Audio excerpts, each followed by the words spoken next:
to the greatest show in Bedford. Live in the studio with me is Trent Warner. Emma's back there pushing buttons and literally going nuts. I need a towel to hand her. She's sweating. I am, because this thing, all my stuff got messed up over here. Woody, if you're listening, make sure you put it back the way you found it. Yes, Woodrow. You act like you own the place or something. A little later on in the program, we will have Stephen Hill with the Bedford County School Board join us for some tough questions, man. I got some real tough questions. Oh, my God. I do not. Calm down, Trent. Freaking 60 minutes. We got a great show. We got lots of stuff coming up. Hour number 2, we will talk to Carolina Kevin, get his picks for racing. And don't forget our Mount Rushmore this week. Yeah. In honor of our women. Ladies in sports. Yeah. Our Mount Rushmore of women athletes. Yeah. I didn't know how you were. I did my own list. I just did my own thing. Thank you, Emma. You get it? Yeah, I didn't at first, but now I do. I just did what I wanted to. Well, I mean, your list is right. No, so there was a part of me, I was like, does he mean like players we like? Or is he talking about like athletes? Like the best women athletes. Okay. Would you for men, would you include a stock car driver? No. Right. So what were you going to do? Janet Guthrie? What do you mean? I just was thinking, it was a part of me is because if I think athletes, I'm thinking just basically the ones in the Olympics. I think it's cool because friends gave me one tennis player and you gave me the other one where she would come from behind and beat that one. So, I mean, it's kind of cool that people came up with that. And then a lot of people was Caitlyn Jenner. That's a pretty good one. Yeah. So anyway, we've got that list coming up a little later. But you are listening live in the Counts Realty and Auction Towers in Bedford, Virginia. Visit countsauction.com, the only true form of selling and buying. Thank you to Counts for our sponsorship so we can do this crazy stuff and our fans listen to us. I read one of the comments. Trent always reminds me, I forget to read comments. Yeah. Well, I don't a lot, but every now and then I'll go back. I read one a few minutes ago, I think it was, and it was insulting my intelligence. That you should do Post of the Week by an idiot. Use that. It's always the idiot responding I can be wrong. Yeah. But well, you probably are. Yeah. Actually, I think it was your video. That's fine. All right, on to backwards and forwards. Oh, by the way, we're at 198 subscribers. We're just 2 away from getting past 200. Heck yeah. At LLH_podcast on YouTube. Yeah. And their Facebook, I don't know how, but our Facebook just... That seems to be the one that launches. Getting bigger and bigger and bigger. And then Instagram, TikTok, all of it. And you can find us at YouTube if you want to watch us live and go to at LLH_podcast. By the way, on the way down here, I believe Scott Jennings is listening to our show. He now does This Day in History and drama. Mm-hmm. Man, our show gets ripped off constantly. That's okay. It's flattery. That's what Rush Limbaugh said. That was true. Flattery is imitation. Imitation is flattery. All right, so this past weekend, I really didn't do much. I got little stuff, knick-knack stuff done around the house. Caught up on some chores. Does Ashley think so? No. All right. She went to what was it called? A wedding shower. Oh, okay. So. Not for Caitlin. Nephew. Oh, okay. Yep. It's a little early. Do they know does Logan and Caitlin know when they're getting married? How's that? Both of you are laughing at that. What's going on there? Did they already quit? They already break up the engagement? Something I don't know about? No, but it's a whole process. Oh, wow. They're thinking October. Yeah, beginning. 1st or 2nd. Yeah. Of 27? Yeah. Mm-hmm. Okay. Perry announced his August 21st of 2027. Nice. Yep. Yeah. Very cool. Very nice. So, yeah, it's exciting times. What'd you get done? Perry and Sarah came back. They had their engagement party. Nice. You know, when people do things, on often think, what are we doing that for? You just got engaged 2 weeks ago. Why would you do that now? But because they were doing the wedding like in Northern Virginia, this was a chance for everybody to celebrate, and they had a great crowd. All his friends from high school were there. It was just the best party ever. It worked out really, really nice. It was a lot of fun. And did that. And Was it themed? Drank a lot of beer. That was the main theme from my side of the deck. Wait, why did they decide to do it in Northern Virginia? The Detweilers put on a heck of a party at their house. Yeah, it was really nice. Just, they live in Knoxville, so they have friends from all over. They have friends, even their friends that are here in Forest. They've moved on and live in different parts of the state. So I think she said she just Googled some factors and found a venue that met budget and was nice. So they're in Leesburg.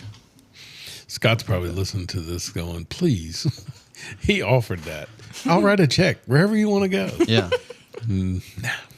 Were they doing it? Hawaii? No. If it were up to Logan, they would. Okay. Everybody would have Done so a destination. that poor. Be careful what you say. Yeah.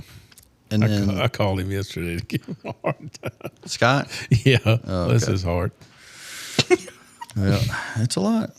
And then this weekend, Finn, another Bedford County School graduate that's in our house, is going to Roanoke College Nice. When does he get dropped off, or Saturday.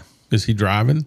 I don't think. I mean, they don't do that stuff anymore, do they? With freshmen, they're allowed to drive, not allowed to drive. So he is, but we have decided, or his mom and he decided that he didn't want that burden. He wants to be there and study. Okay, So good. It's probably the best thing for him. I think that is the best thing, is not to have a car your first year. Oh, I agree. And so all three of my kids before this didn't have a car either. But yeah, so he's not taking his down. So he'll be stranded in his dorm. Can't say that. Just studying. We sent Logan in a vehicle, so I Well, I mean, you were in Louisiana. That's a little different. we were. Good luck. Have at it. Yep. So doing that this weekend. All right. Yep. Emma. Went to a wedding celebration last weekend. Is it sometimes not a celebration? Well, it wasn't like a wedding. really. It wasn't a wedding. Like, it didn't have a ceremony. I got a couple examples. Look, there's so many different things now of these weddings that I just don't. Like, I'm a traditionalist. I like to go to a church, and then you can have a reception wherever. they got married up in the Peaks with just their family. Okay. And then they had the reception at their house with like a tent outside and chairs and tables. But nowadays, they've added so many things to it. Like something about doing your vows before the wedding. Like, what is that? I heard that. Usually it's like you can't see each other and you do your vows. That's a thing right now. Mm-hmm. Instead of at the altar. My wife still says to this day the preacher wouldn't let her finish. She was trying to say She still had some things to say. She said, I said, I do not, but he would not let me finish. She had some conditions she still had to put out there. Bless her heart. Yep. That was a great wedding. That was a Mount Rushmore of weddings I've been to. It was a fun wedding. Mm-hmm. I don't remember much of it. But I know you remember none of it. But anyway, this weekend coming up, I think I'm going to slip up to Pulaski again. Pulaski. Yep. I had a good talk with Larry, trying to get the car right for him. Good. That is a total joke. Why don't he put you in the pit crew so you can get it straight? Hell no. He always, I did talk to him, and I was asking about the tire situation because it is a double header. So I was like, are we running new tires or are we running old tires? What are we doing here? Switching them between races? And he said they got 4 new ones, so they're on new tires. And he did say that they had issues with the shocks, is why they weren't better. Oh, okay. He said this 4th pair of shocks this year they've had problems with. So maybe we need to switch manufacturers. Stop at Mako. He's listening probably like, but I'm only kidding, Larry.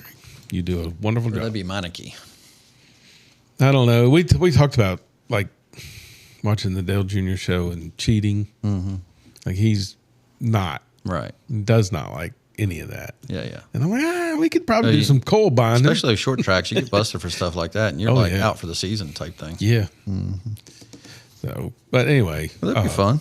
Yeah. So I think I'm going to slip up there and watch a doubleheader. I think, by the way, I got it nailed that I'm going to be able to camp with you and Brad at Martinsville. Nice. Yeah. So that's going to be a good group. DW is going. Well, I'm not going then. No. He's got a place there. So he's going to be there anyway. Yeah. And he's actually going to let us pull my camper in his lot. Like he owns a house there. So that'll be cool. That'll be fun. I think I got it worked out. That's awesome. Yeah. We did talk last week about the generator, didn't we? They did fix that. So we're all good there. And we've got a few listeners on at @LLH_podcast. And if they want to chat or test any questions, they can do it live. Yep. And where are you going this weekend? That was the Roanoke College thing. Oh, taking Finn this weekend. So you're going. Okay. Somebody's got to carry the heavy furniture. Yeah. You may go with you? Oh, man, we've lived some good stories. Yes, we have. Let's not tell that one. So anyway, well, good luck to that. Yeah. Emma? I'm going to use my oven for the first time in 3 months. Wow. Which one? The one on the porch? That one's gone. It is? Thankfully. Wow. Yes. I was a little worried there. It's nice. Who leases a property to someone and doesn't have an oven for you? Well, okay. I didn't notice until a month in that it didn't work because I didn't need it. And then, yeah. It's all You got to watch them landlords, man. Yeah. Scott is very nice. Jerks. Scott's very nice. Those greedy bastards. They are tough. All right. Yeah. Moving on to the most important part of the show. Yeah. I'm excited about this. Welcome in our special guest, Stephen Hill. He is in Bedford County Board of Supervisors. No, I almost screwed that up. Bedford County School Board. I really don't want your parents yelling at you for that. All right. Tell us a little bit. I think for the most part, we'll spend a little time talking with you about possibly, I don't want to say the word because it is a dirty word, the redistricting word. That's right. All right, dive into it. Tell us what we're doing. I gotcha. Well, I just want to kind of first introduce myself. Yeah, My how name's about Stephen. your background? How'd you choose to be on the school board? All that. Oh, Don't just jump right into redistricting. yeah. So I grew up in Bedford County. I went to New London Academy. I went to Forest Middle School to JF. Once I graduated, had a family, moved back into Bedford County. My first year of my oldest child going to school was COVID. And so we're starting to go kindergarten 2020. The school board at the time told us, hey, no mask required for elementary students. We're all good. We're going in there. A week before school begins, they changed their mind. So me and my wife had to make a decision at that time. And my wife grew up in private schools, so she was always leaning towards sending our kids to private schools. So we were really, that was a big deal to us. And so we kind of made the decision at the time of, you know what, we're not going to give up. I'm not going to let, this group of people that I disagreed with, run our county in a way that I don't think needs to be run. Sure. So then we kind of got involved. In 22, 23, we kind of worked with the redistricting effort, working against the redistricting effort to move my kids. We built a house in Good specifically to send my kids to New London Academy. Gotcha. And they were working to redistrict them out of there. At that time, I didn't support it, and I had a lot of arguments back and forth with the school board with that. And then in 25, the representative for District 3, Dwayne Nelms, was moving out of the district. He found a house and he was moving his family to another location. And so he called me up and said, hey, all the complaining you've been doing, now's the time to. So I interviewed for the position, got appointed. And then this past year in last fall, I got elected to serve a 4-year term on the school board there. So that's kind of how I got there. And a lot of it's just about I'm passionate about keeping Bedford a place that we want to raise our kids in, and I want my kids to want to be back here. Sure. So a lot of that is making sure we have great schools, making sure we have a place to put kids as we're growing in certain areas of the county and as we're shrinking in others, being good stewards of our taxpayer dollars, making sure that we're doing what's right, not just for the students that are there now, but the students that are going to be there in the future. So to say all that, kind of get into the meat of it, Bedford County has not necessarily a unique problem, but we are growing as a population. Our population is growing, but it's not growing because of birth rates. If you want to pull over to I pulled up a couple slides here from our presentation last night we had from a consultant. If you want to go to the Bedford County in brief. Sorry, this is my fault. I sent it to you completely out of order. Yeah, that's okay. MO good. There All right. we go. So this is our housing going back to 1900. Okay. As good of records as they could pull from going back there. And you see we kind of spiked up in the 1990s and the 2000s. We're putting in, 6,300 new houses or new dwellings every year or every decade. Well, you go to the 2010s, and obviously that was affected by, we had a recession in 2008, slow growth. But right now, as we stand right now in the 2020s, we're looking to, if the pattern continues, to be about where we were at the 1970s. Okay. It's hard to grow a population if you don't have houses for them to go to. Yeah. And if we're not replacing houses in such a rate that we can continue to grow, it's going to be a problem. And obviously, there are areas where we're growing, like in Forest and New London, kind of coming out to Good now. And there are areas of the county that's shrinking. And so when we talk about redistricting, we're really talking about how we can most efficiently use all the buildings we have in our inventory. We have 21 schools that we currently run in Bedford County. The state says we need about 19 of them. So we've already made the decision to close Stewartsville this next academic year. That was a tough decision, and some of the numbers that we went through last night in our board meeting with our analysts was showing that was probably the right decision. But there still needs to be more that we talk about, more balancing out. So we're using our building and our staff to the best efficiency, because if you're running a school costs about $1 million a year to run. Right. Once you remove all of the teachers, I'm just talking building maintenance, administrative, counselors, secretaries. If you've got a building open, if you've got 4 kids in this building, you've still got to have those people there. So in order for us to be able to say, hey, we're being efficient with the money that we're provided, we've got to make some really tough decisions. In order to do that, like I said, we've already chose to consolidate one school. We're looking now forward to, all right, how are we going to be more efficient with the rest of our schools, and kind of seeing on September 10th, our advisor is going to come back and give us scenarios, and then we're going to start hosting town halls to get feedback from the community before we vote to make this final. But if you want to pull up the 2000 age structure, you see back in 2000, so I'm going to get a little dorky with some of these graphs here. So this is a pyramid graph. It's showing our population based on age. The ideal shape that you're going to want to have with this is a pyramid. You want to have the most amount of people in your 0 to 4 range and the least amount in your 85 plus. As we are, and obviously this one back in 2000 was closer to that, have a little arrowhead look to it, but you still have more younger people than you had older people. If you look now into 2024, and the 2000 data was based on the census. 24 is based on projections. So you have a couple of anomalies in there, but it's starting to become an inverted pyramid, which is, in Bedford County, we have an aging population. Yeah. We have more people in the 55 plus category than we do below it. And it's typically those people aren't having a whole lot of kids to put in our elementary schools.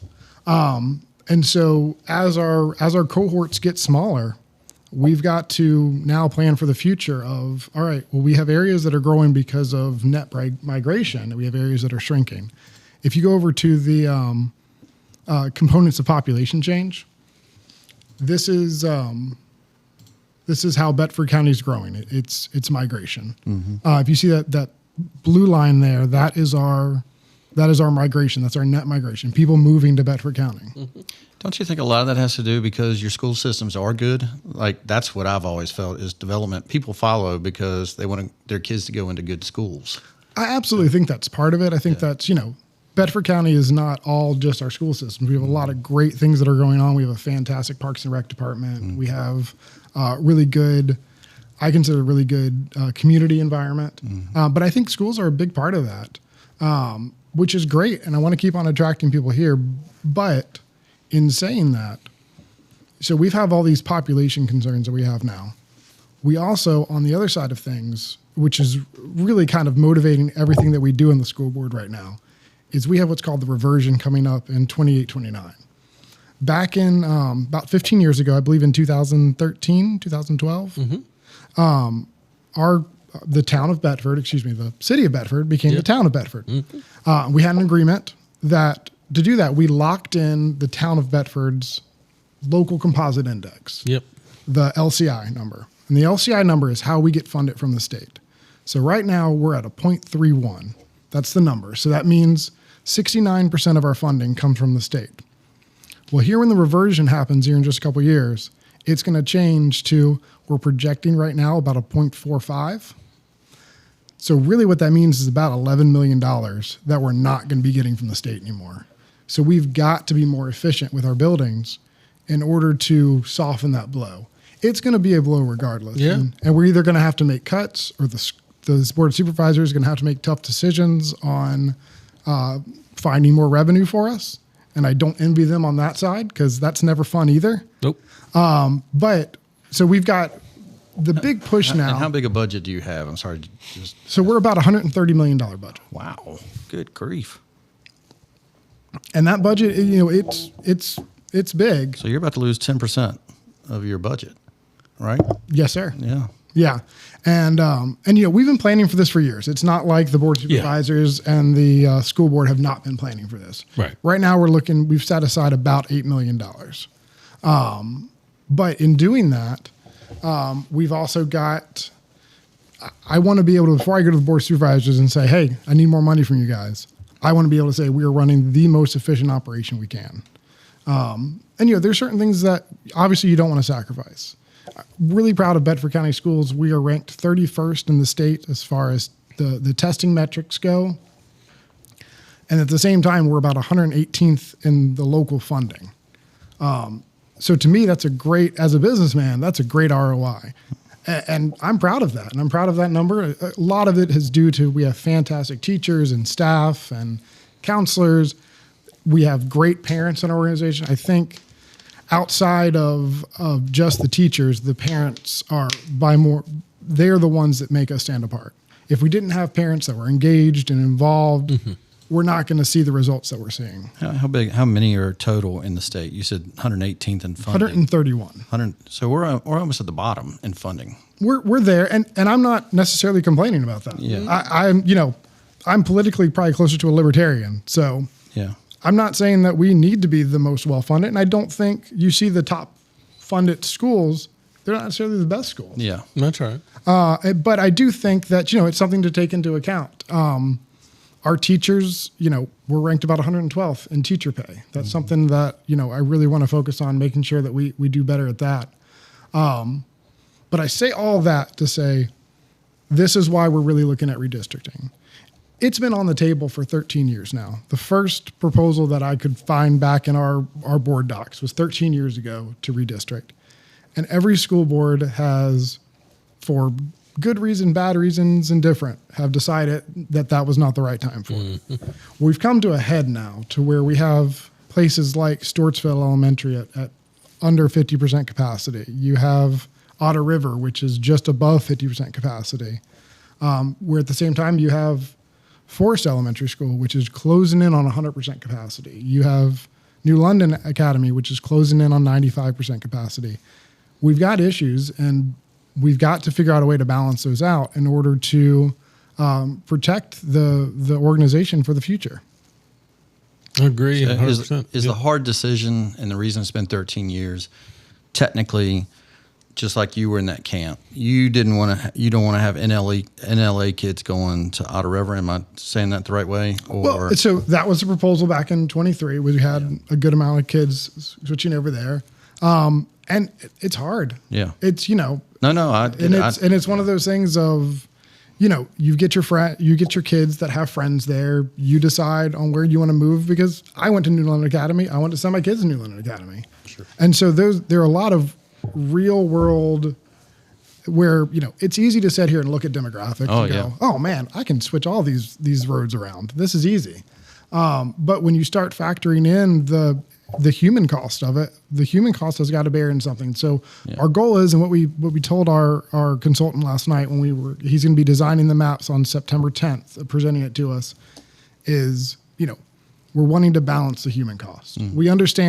I understand how to make it efficient. I didn't need to hire a consultant to make it efficient. Mm-hmm. And he's done a fantastic job in laying out data that I didn't even know existed. Mm-hmm. But being able to sit there and go, balancing all of that out, understanding the transportation cost, you're not going to want to send a kid, that's zoned right now for Forest Elementary School to Big Island. That might be the quickest route, just popping right over Charlemont. But you don't want to send them that way. So is it one of those things where you and I have had this discussion too in the past about once you go to a school, you finish at that school and the new kids would go somewhere else? Or if you were in the third grade, now you in the fourth grade, you might be going somewhere else? So that's something that we've got to determine. We were talking about that last night is do we grandfather kids in? Do we let them finish out their school career at that school and then move on? Or do we go ahead and say we've got to do it right now? Because there's some schools where, to be honest, we have to do it right now. Like Forest Elementary, we're bumping right up against, having to add extra units to those schools. Yeah. Yeah, I mean, so when you listen to it, the argument makes a lot of sense with what you're saying. With, you've got a school like New London, you want your kids to continue to go there, but like the kids that were going to Goodview, whatever it's called. What is it called? I forget. Stewartsville. Their option was closing. That's right. Right. That's a tough one to swallow. Absolutely. And we've closed Thaxton.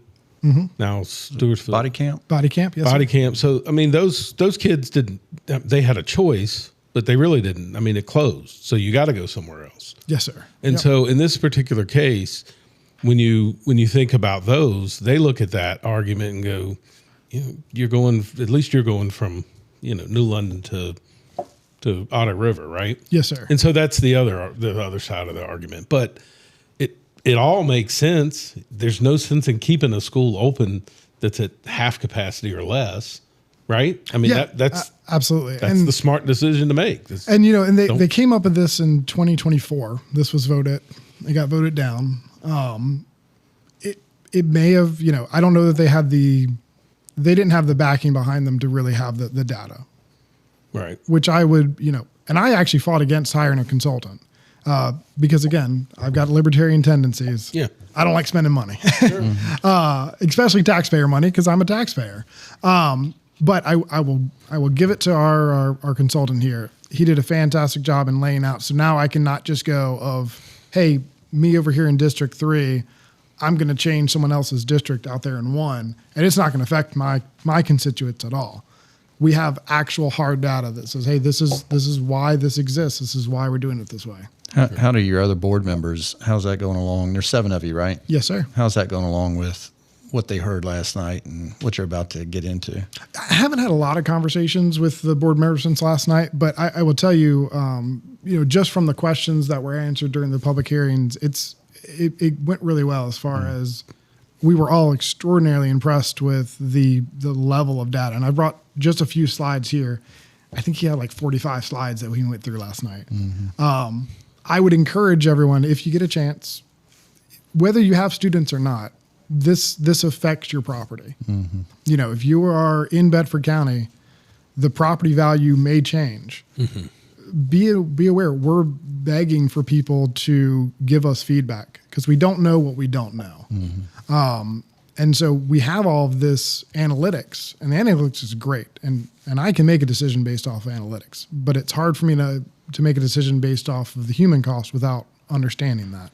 So I'm just curious, tough question, but you previously had stated that you were against redistricting. Yes, sir. So would this data have changed your mind when you were against it? I think it would. Okay. I think it would have at least given me and that was what I argued previously. Yeah. I went to the board and I argued, and The data doesn't make sense. the gentleman that was there that was presenting the data, he's no longer with the school system, but he didn't have the data make sense. Now, he was an employee of our school system. He didn't do this for a living. Yeah. But the data didn't make sense. The data was going off of potential trending that may or may not happen. Sure. Well, now I have these are the permits that have been pulled. This is how we're looking going all the way back to the 1900s. I didn't know we could go back to the 1900s. But the man did a great job. And I honestly, I would say that, as a businessman, I always say, I'm going to make the decision based off what the data shows. Great. So I think there's still room for the human cost, but at the end of the day, the data is what the data is. So, and I appreciate how Bryan approached that. This is a good way to say it. So these are tougher questions, and you and I discussed this, that you wanted to be on air where you could have long form discussion. We're not up against commercials. Right. That's not sound bites, and Yep. Sure. And we're two dumb guys that just ask the questions. But when you say, I think it was 69% comes from the state of your budget. Is the other 30% coming from the Board of Supervisors? Are they where do you get your other funding? So about 25, 26 comes from the Board of Supervisors, and then about 4 or 5% comes from the federal government. So another tough decision that could be made that might help you offset the $11 million that you're losing is the Board of Supervisors raise taxes or attribute more money, send more money to the school And board? that's why I'm glad I'm on the Board of Supervisors. Yeah. That's raising revenue. Fortunately, as a school board member, I got nothing to do with revenue. Yeah. All I can do is ask for more. And you're a but- steward of the taxes. I mean, it's obvious you hear that. Absolutely. But I think that's something to be looked at. I, personally have a real hard time with, raising taxes in Bedford. I think that's part of what makes Bedford great is our low tax rate. But to counter that is if we want to continue to offer great services and continue our net migration increase, schools are part of that. And, we've spent, and the Board of Supervisors has done fantastic. We just renovated the auditorium at Stanton River and Liberty High School. And man, those state-of-the-art facilities, like those are amazing facilities. I'm really excited for what they're going to be able to do there. But that costs money. It's got to come from somewhere.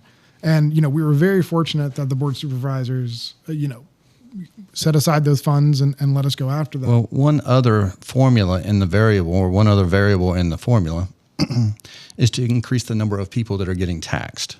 And that is density. Yeah. And we have a board member, and I know that you don't have to hear this, but I'm on my soapbox a little bit. We have a board member out there trying to make it sound like we don't need any growth. Obviously, we do, and the way to do that is to do the migration that you see here is attract people. Sure. Yeah. And I've always felt like, and we had this discussion a little bit last night, but when you have great schools, you attract people. When you attract people, you attract development. You attract good parents, right? That come in and want to have their kids go to good schools. So you get smart kids and you get good schools because you got smart kids leaving those schools. It's a beautiful cycle that works as long as all those things keep happening. So and you got to stay on top of it. Absolutely. Actually, you set me up perfectly. Yeah. Can you move over to the enrollment forecasting? This is what scares me. So, yes, we get our funding from the state, from locality, and from federal government. But really, our numbers are tied. Our funding numbers are tied to the students that we have in our schools, and that's continuing to go down. In 2006, 2007, we're sitting there at 11,000 students. This year, we're probably going to be around 8,500, and it's looking at it, there's a real good chance that it's continuing to decrease. And a lot of that is birth rate that we just can't help. That is a national trend, international trend, really, of decreasing in population. I was talking to the advisor last night, and he was saying something that shocked me. here in the next 10, 15 years, Nigeria is going to be the third most populated country in the world. And so, because we're trending the opposite direction, I think we're at 1.7 on a birth rate. And I don't know if y'all realize this, but it takes 2 people to make a kid. Yeah. So if you're producing under 2.1, Yeah. it's going to be, we're going to continue this decline in enrollment. There is a portion, Bedford County has a great homeschool community. So there's a portion of our population that goes there. We have great private schools at both ends, at Liberty Christian, Timberlake. Well, they're also dropping. I mean, it's a national trend. It's a national trend. And so what I want to also talk about is we've got to find more way to bring more people to Bedford, to bring more students to Bedford. And we as the school board a year ago, we even dropped our tuition for out of county residents to come in to attempt to continue to fight those numbers. Sure. Because I think Bedford has a great product. I think we are top notch. I mean, it shows by the testing. We're 31 out of 131. Yeah. We're doing great. We could always do better. There's always room for improvement. Yeah. But the only way that we're going to continue with that is to continue to get population. So here's my tough question. Yeah. Because you're the business, you got your business hat on. Yes, sir. So if you see a trend where you're steadily losing enrollment, how has your what's the word? Staff hiring? How's your staff hiring gone with that trend? So what we've done is so our big thing is we want to have small class sizes. So even though our population has dropped about 11% in the last 10 years, we have hired 4% more teachers in the last 10 years. But in doing that, we've also dropped our central office staff. Our central office has decreased by about 5% in that same time. Can you decrease it by 50? So That's my soapbox. And absolutely. So the example that I give is when I went to school, your central office made up of about 8 people, and it was pretty much it was your superintendent, a secretary, your bus, maintenance, and then I think 1 or 2 others. Yep. And that was it. So Bedford County, that is something that, and I will give all the credit to our previous board. Marcus Hill did a great job at starting to work to trim that down. Okay. The state says, so we have what's called SOQs, standards of quality. The state says that we should have 82.5 people in our central office. We have 26 less than that in our central office, somewhere in the 60s. And we're going to continue to make that more efficient. The problem is the difference between when you went to school and when I went to school is we've taken a lot of society's problems that we have and we've thrown it on the school. Oh, I don't disagree with you. So we've got, in the summer and during COVID, and we've still got to support our students' nutrition. That's on us. Yeah. We're educators. That's not something that we should be having, but it's on us. So we've got to keep that running. We've got, all of these mental health services. We a lot of our central office staff falls into that. And again, I don't think that should go under the schools, but it does. According to the state of Virginia, it does go under the schools. Sure. I think it's part of a whole education, and I think that is part of it. But I don't think we should have to staff this many full-time psychologists. But we do. We're required to.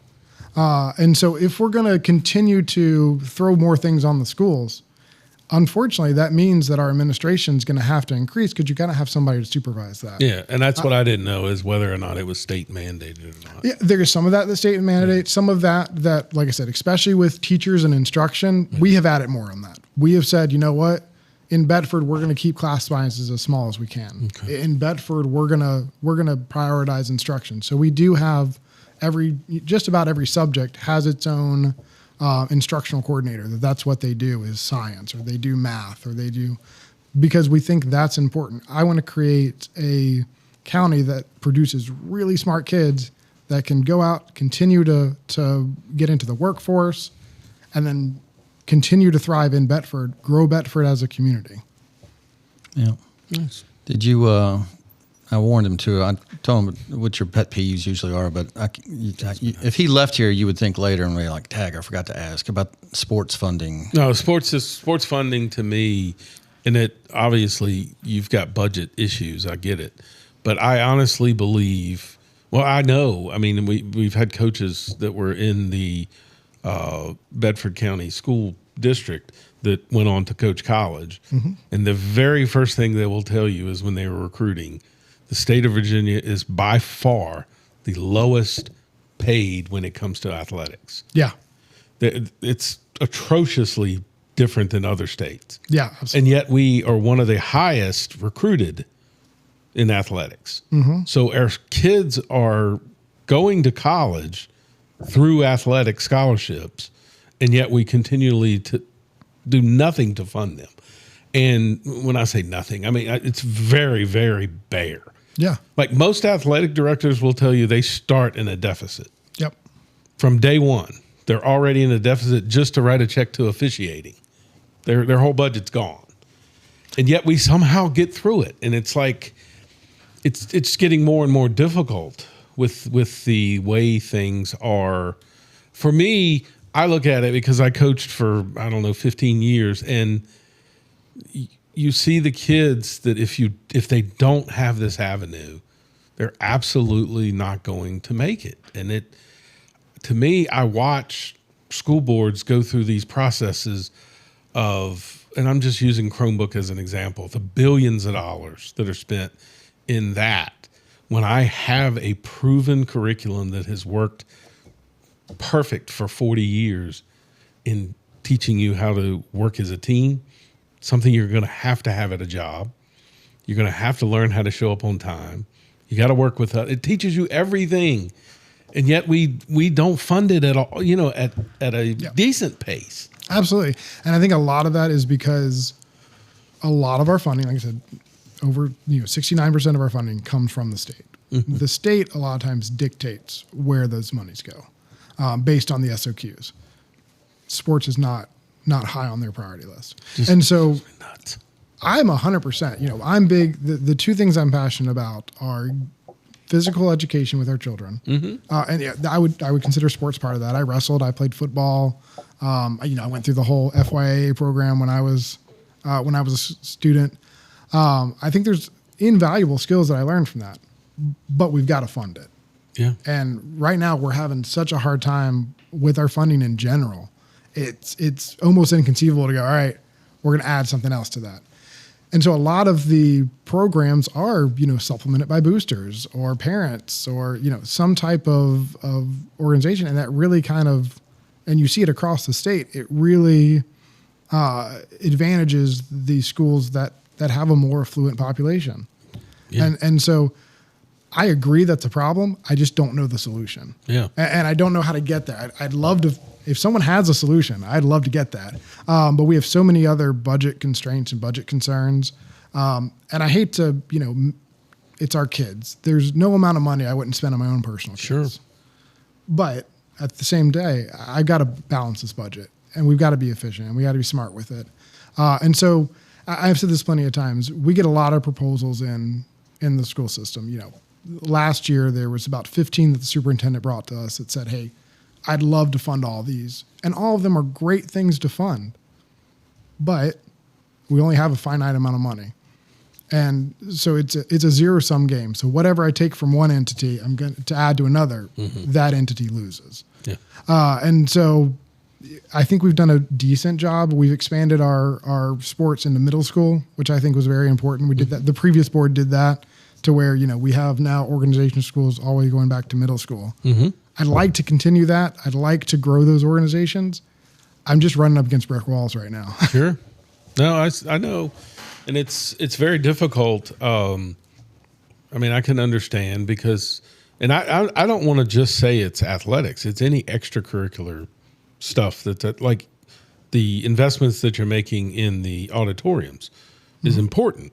I mean, those kids dedicate. We've been to plays at JF and Liberty. I mean, they're phenomenal. The work that they do, and it goes past high school onto other stuff. And so I don't know how you get there either. I've never figured it out. I've tried, but it's tough. I think our board is willing to work on those things. I've not gotten someone that's come to me and said, hey, this is where we can have a solution at. Yeah.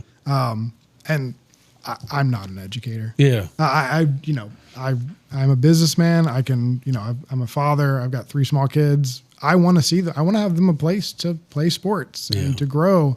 I want to expand all of our extracurriculars, but that comes at a local cost. Yeah. And if we want to, we're not getting money from the state from that. We're not getting money nationally from that. So that's going to come locally. And we've got to encourage the tax base to go, hey, we're okay paying more money for this. Yeah. And I don't know about you, but I don't know many people that want to pay more taxes. Well, can schools individually, and I'm curious, I don't know the answer to this, but a good example to me is Liberty High School has a phenomenal FFA program. Mm-hmm.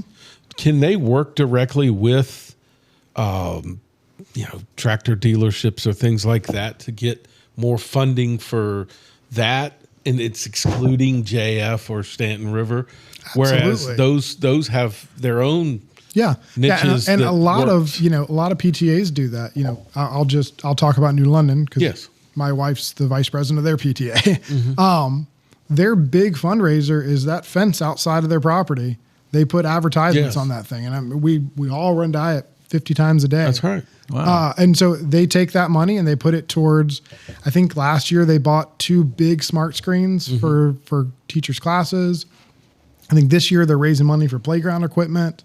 And every school has something like that. Mm-hmm. And those are obviously the public-private partnerships are huge because the private sector wants to be part of the community. That's a great way to be part of the community is by supporting these public institutions. They do, but I get angry at the big businesses because a lot of their employment comes from our local high schools. And you don't see, like if you go to a smaller community, like I went to Honaker for a state semifinal game, you pull over and I don't know if you've ever been to Honaker, but when I say it's in the middle of nowhere, I mean, you're going 30 miles before you get to a convenience store. So, but when you pop over the hill, there's this gorgeous school, the turf, fields, locker rooms, everything's immaculate, but everything has one name on it, and that is their manufacturing facility that pretty much employs the whole town. And they donate millions back because that is their employment. Mm-hmm. It comes from that school. And I would like to see our businesses do that here. Yeah. More of it. We have millions of dollars that should be pouring back into our local schools. Yeah, absolutely. And, a lot of times they've also have those programs. It's just, you got to know where to look for it. Gotcha. Now this is not a big thing, but last year, New London wrote a letter to Walmart and said, hey, we need new balls for our recess yard. And we got buckets of that kind of stuff. And now they're good for years now. Sure. And so I think those exist, but you got to find it. You got to work for it. I would love for more businesses to approach us instead of us having to reach out to them. Yeah. I did see something in Tennessee I thought was a cool idea. I actually sent this to Marcus, and Marcus was busy. So I bet Marcus probably replied to 80% of what I sent him. But it was really cool. In Tennessee, the school buses actually have ads on the side of them. They're like just a school board, along the chain link fence that you were talking about. Yeah, absolutely. It was kind of the cool thing. They're driving around neighborhoods. It's a perfect billboard to put on the side of something. So might be something to look into. Well, like what Bryan just said about trying to find local companies that hire local kids that come out of the school.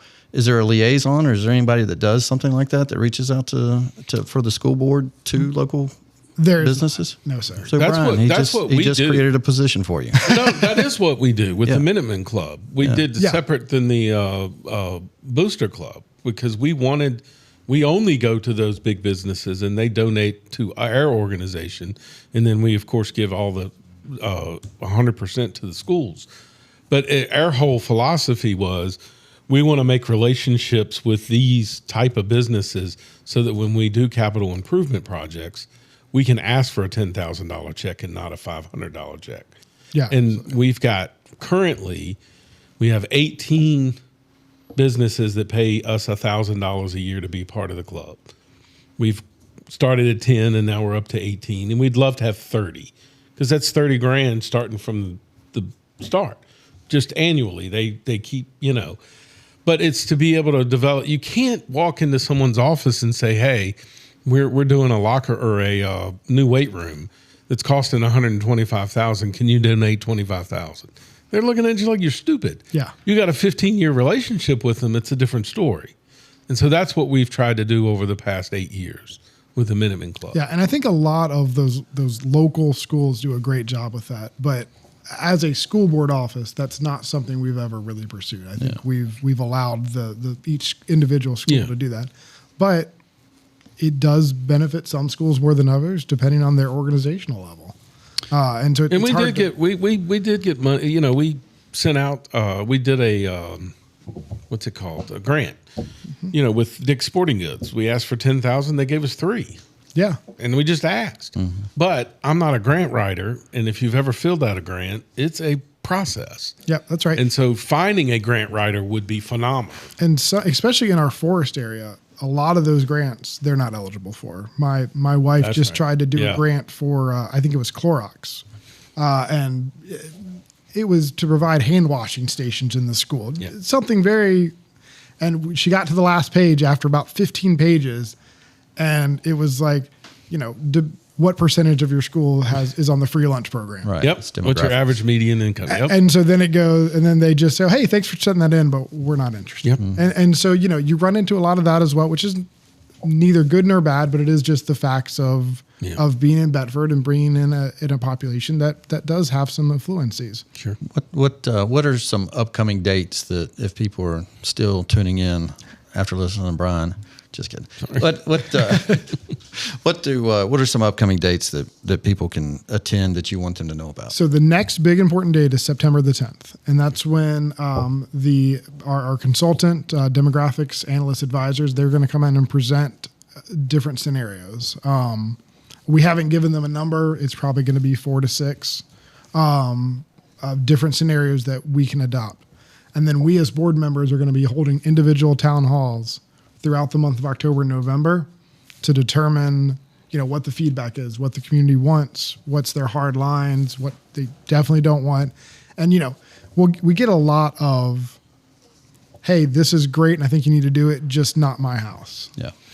And so it's figuring out how to create those scenarios where we are understanding that, yes, everyone doesn't want to be affected individually, but how do we do it in a fact that is fair to all of Bedford County, is fair to every individual district.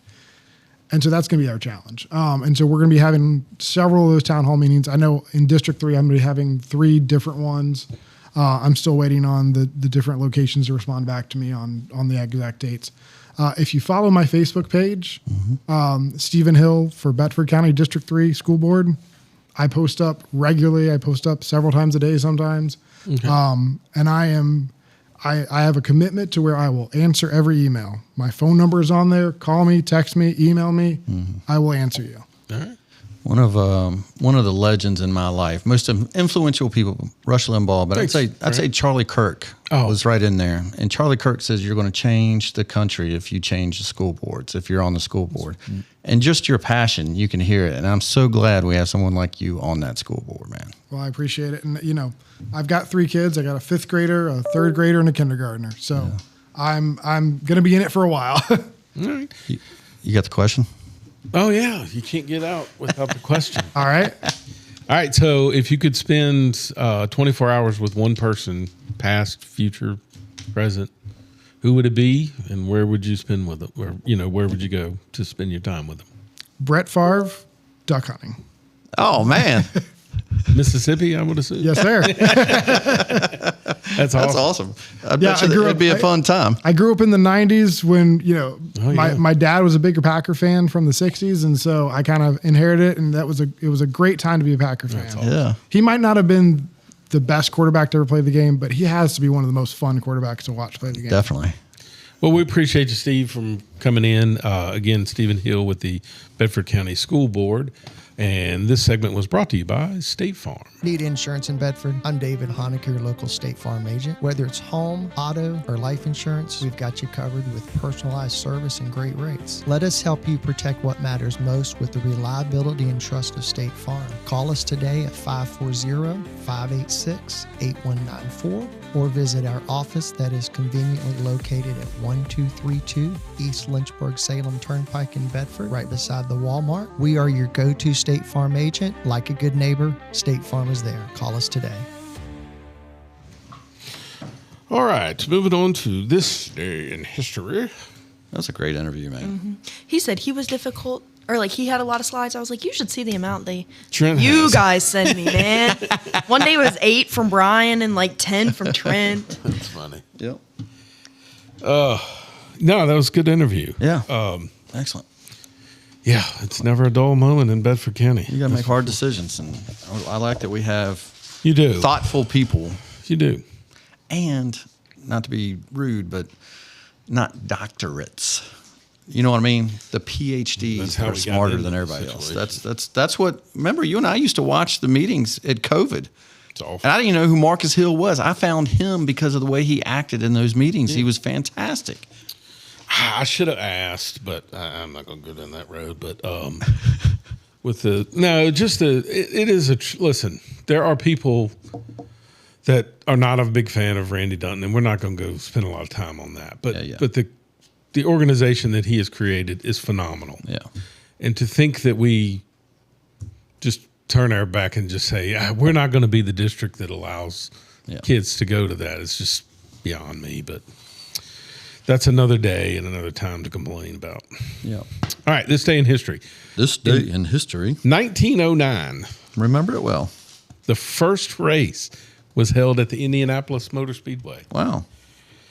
On this day. That's kind of odd. It is. It's not Memorial Day weekend. No. All right, moving on to drama. The old brickyard. Hey, did you remember this? In 1991, do you remember that Gorbachev was in a coup? I saw Scott Jennings. That was his this day in history. I thought it was great because I'd already sent this to you, but that was his choice too. Gorbachev was ousted for 3 days. They had him locked in a room not locked in a room, but he couldn't get out. And when he picked up the phone, it was dead. He knew something was going on because he was circled by his military advisors, and they failed because they had no plan when he said no. He thought he was going to be murdered. Oh, wow. He and his wife. He thought it was going to be like old school, Russian takeover. Wow. And it was like the people that tried to take over just assumed that he was going to give in. What was happening was he was trying to get out of the communism and get out of that Soviet style and just be Russia again. And the Soviet military was trying to stop it. So they ended up going to, I guess they have a White House in Moscow, which I didn't know that. And the tanks were there, and the people kept it from happening. And Boris Yeltsin became famous for climbing on a tank and telling them all to go home, telling the military to go home, and they did. So where was Putin in all of this? Yeah, I wondered that too. Because he would have been part of the KGB. of the group that were going after him. I'm KGB. sure. Oh, I don't know. I mean, that was in the 90s, early 90s. So it was 1991. Yeah, I would have thought he would, because I remember reading something about him being part of that. He was not mentioned in any of the articles. Okay, you would think, Okay. All the Russian names, but I did not remember that. That was interesting. He was held captive by 8 men for 2 days. All right, moving on to drama. All right, Lioness. Yeah. Top 5 of my all-time favorite shows. Very cool. Every week, they just step it up even more. Have you seen it, Emma? Trent, I'm just telling you, the last episode that I watched the other night, like, I'm not going to break, any Sixth Sense stuff here, but they're in a room and they're talking to a consultant who is from Ukraine. She's a double agent. Okay. From Russia. Bitch. And she is telling us how other countries are at war with us. And I'm going to briefly say, she says Russia is like a pack of wolves, and China is like a lion. They cannot beat the bear, which is America, and they won't work together because they'll try to kill each other. Mm-hmm. So they do this instead, and they had a pyramid up on the wall and they were explaining how these countries beat the bear, which is through infection. And they handed out a packet to the special forces people, and they said, these are the people that have infected your country. And the guy opens it up and he goes, so tell me again how a school board superintendent is infecting my country. And she said, well, let's see. We take him to a strip club, we get him hooked up with a girl, and then we take pictures of him, and then we say we're going to ruin your life, or you're going to put this curriculum into the local school system. Oh, okay. And I'm sitting there going, how did our school system get the way it's gotten? You and I have talked about it for years, how our curriculum has gone crazy. Sounds like Eric Swalwell. Fang Fang. Yeah. That was Fang on Fang. up the pyramid. Yeah. Politicians were part of that. Yeah. And they explained it to a T. And I'm like, everything they're explaining, we're literally reading on Fox News the next day.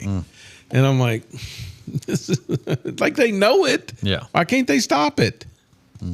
So great show, I'm telling you. Cool. Barstool Survivor still heating up. Love it. How long's that going? When they finally survived, don't they get it down to one? Wouldn't the one have to be Portnoy? No, he's not even in it. Oh, They have, dude, Barstool has like thousands of employees. they have a great bar at Nashville. Yeah, they do. So, no, it's pretty cool. So the episodes don't come out every day. They come out on Mondays Sundays and Wednesdays. And so they're just now getting to the jury. So it ought to be pretty good. Gotcha. All right. Mine. Oh, I wanted to watch it, but I'm like, man, I've seen so many times. How is this one going to be different? Oh, okay. So that's awesome. So I said the exact same thing. So both Jeff and Bryan, to give proper credit, French and Rupert, both said that they had watched it. And dude, you can't. It's 3 episodes. You're not just going to watch the one. Set aside 3 hours because you're going to just jump right into the next Okay. one. It's really cool. I learned so much about him. I mean, just right off the bat, I never knew he was from West Virginia. Wow. Me neither. It was just some really cool stuff. So they do a really good job. I mean, they sort of do the reenactment thing, which I'm not a big fan of, but after a while, when you get into it, you realize you forget that you're not watching him. So it was really well done. All right, moving on. TDS headlines. All right, this week's Trump derangement syndrome headlines. Yeah. ABC News. Oh, yeah. Tuesday primary results in Florida. Trump endorsements only go so far. They can't wait to be able to say something like that. And what did he not get one right or something? It was 2 that he lost. One was an incumbent, though. That was kind of interesting. Oh, but he was the guy. Was he the guy that was kind of in trouble? I'm not sure. The one that did lose, I don't know that Trump endorsed him, was that Mills guy. And I think Mills got in trouble for some controversial type stuff. So, Yeah. as long as we win in the general. Yeah, still the Republicans against Republicans, Dems against Dems. The big one is from now on. Yeah. So NBC News. Yeah. They wanted to tell you that a Florida socialist will now face a Republican for Senate in a big upset over Colonel Vendeman. Remember him? Yeah, their butt boy. Yeah. And their little darling military leader. Yeah, I hate that guy. I hated that guy. I'm pretty sure he was the one that leaked everything. He was the one that did the recording of the call with Zelensky way back before we knew who Ukraine and Zelensky was. And then he made it sound like that Trump was trying to bribe him. Yeah. When there's literally video of Biden on a stage saying, if you don't fire the prosecutor, I'm not giving you money. Yeah. How do they get away with all that? Yeah, I never understood that because the whole argument was that Trump was trying to influence the election by getting a foreign leader. Yeah. When, don't you remember, they were like, oh, you said something in the transcript. And he was like, release the damn transcript. That was the best move, one of the top 10 moves he's ever done. Yeah, he didn't care. What was funny was once he learned that he can declassify anything, these people were thinking he'll never declassify something that's top secret. And we'll have these secret hearings. And then, but he was like, nah, play the damn thing. I didn't. But by the way, again, history, he was right about all of it. Yeah. That's what was crazy. And yet they impeached him over it. Yep. All right, CBS News. Iran's top diplomat and Trump cast doubt on any hope of a peace deal. I'm at the point now where let's just us run the Straits of Hormuz and. Well, I got that coming up. Okay, good. All right, our TikTok shout out this week is one of my favorites. This is the recovering Californian. I like when you send me her stuff. This is Caroline, a recovering Californian. Cut one. Hi, my name's Carolyn. I'm a recovering Californian. And it's a wild Saturday night out here in the South. I wanted to go see a movie, but UT's playing, so no. I wanted to go to a restaurant, but UT's playing, so no. I don't really know what UT is, but apparently those people do fun things on Saturday nights.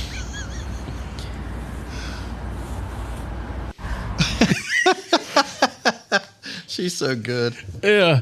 And what's funny about that is I remember when my dad first moved to Nashville, I was going to come see him. And he said, "When are you coming?" And I said, "Saturday." And he said, "What time are you coming through?" And I don't know. I said, "I should be coming through Knoxville probably around noon." And he went, "Nah."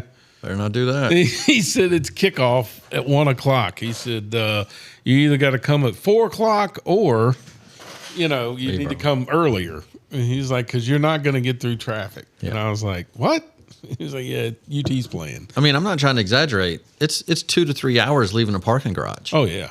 When you leave the stadium, you're just going to be there. You might as well just take a second round of food with you because you're going to eat in the vehicle. Yeah.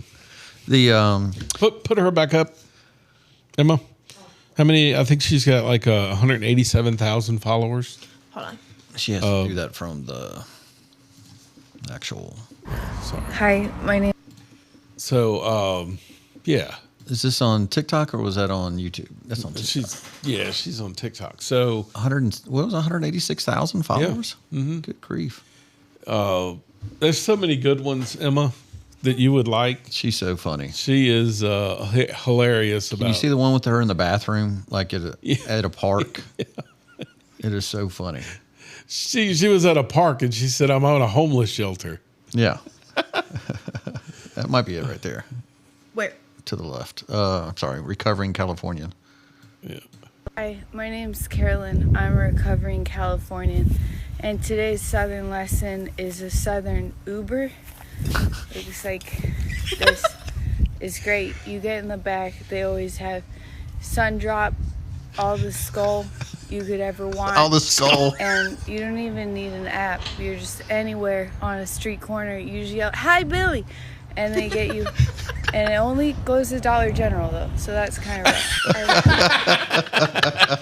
Oh, my God. That's so It's funny. so good. All right. So that was our TikTok of the day. Do we have a clip for that yet? Like a bumper? No, I'm working on it. I gotcha. TikTok, shout out. Just like that. There it should is. be it. that one. There's a shout out. Hey, let's get one of our TikTok people Maybe we do the bird guy. to cut us. No,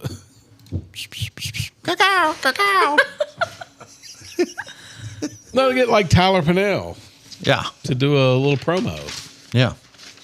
It's TikTok shout out. Cool. All right, moving on to sports. It's time for sports. Yeah. Oh no, What? I haven't done my Mount Rushmore. Oh, I thought you were going to say you lost wing it. live or something. I mean, I can. I don't know if you followed this, Trent. Okay. You may or may not have. With I said something to somebody the other day. I said, "Have you been following the Jaden Daniel memes?"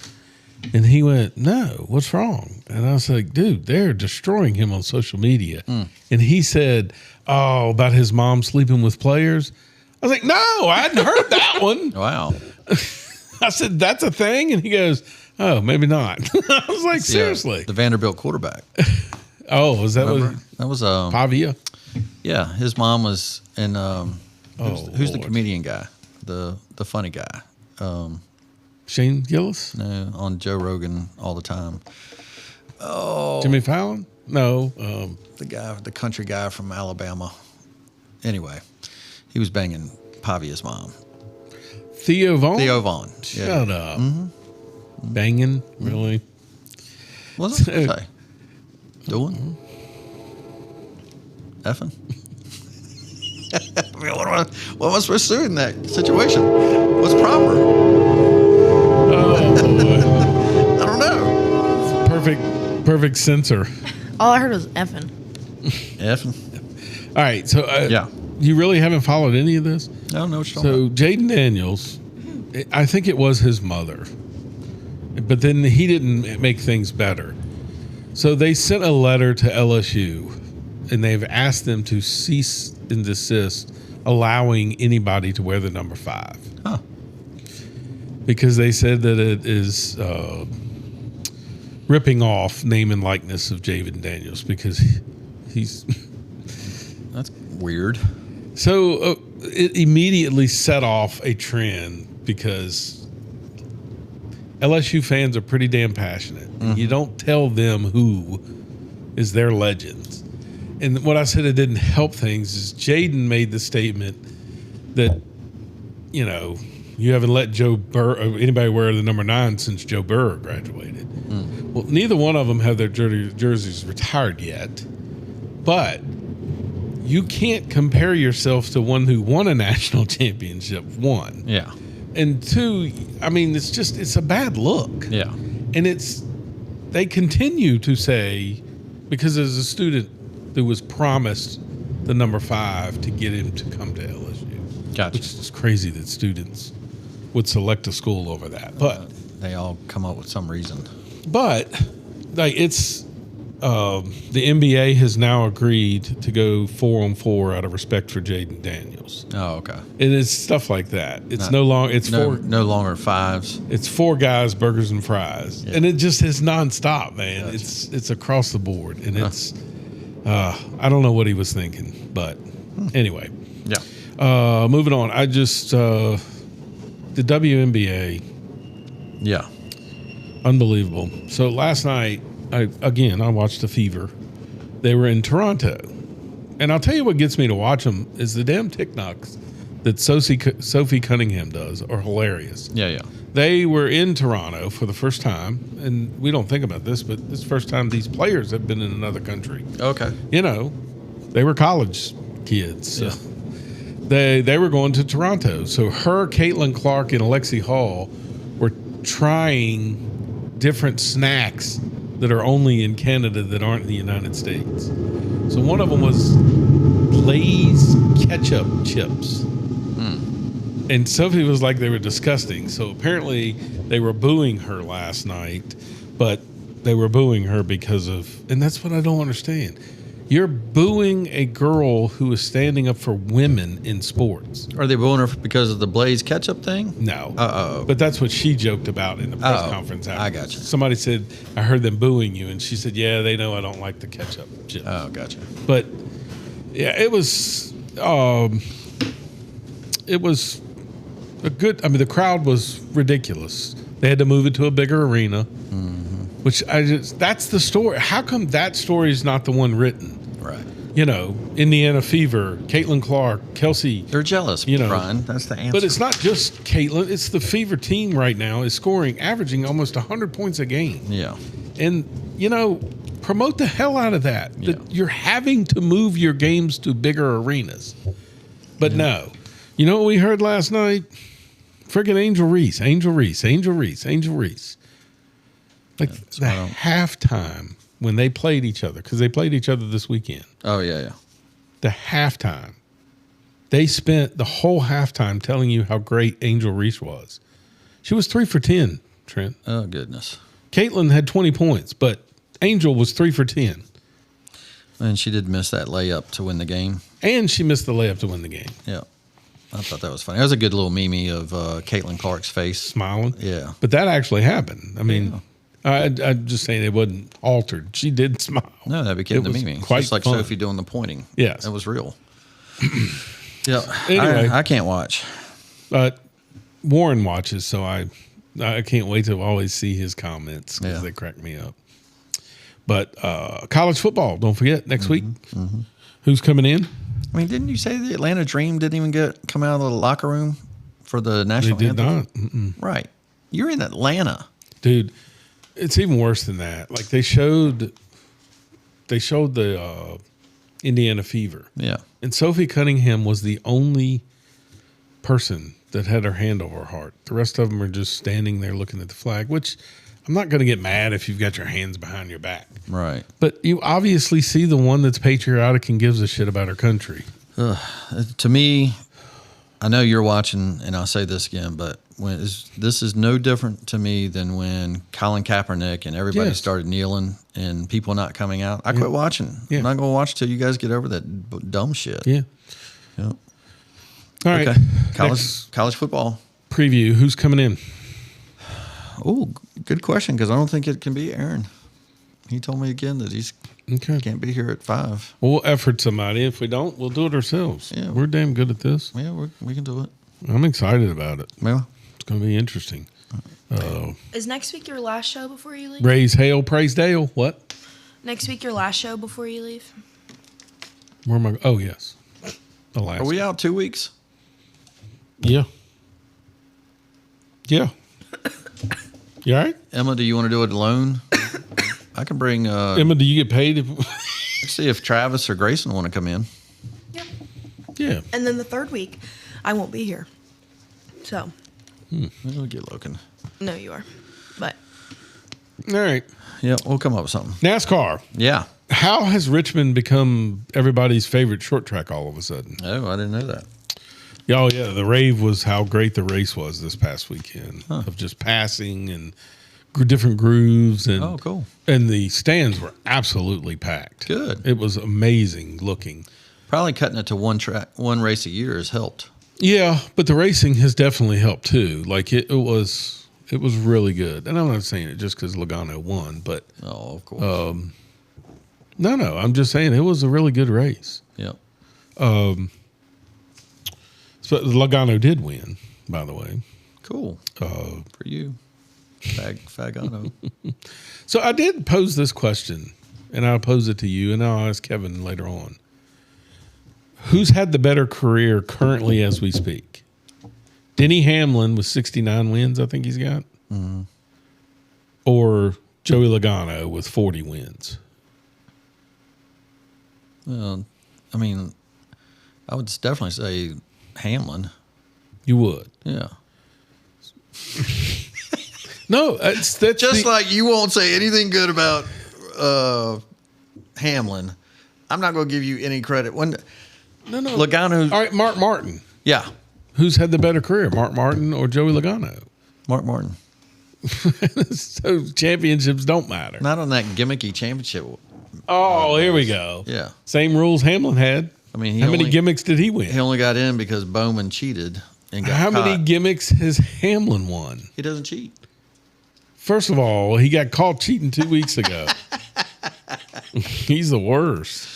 All right, moving on. What's happening? It's time for news.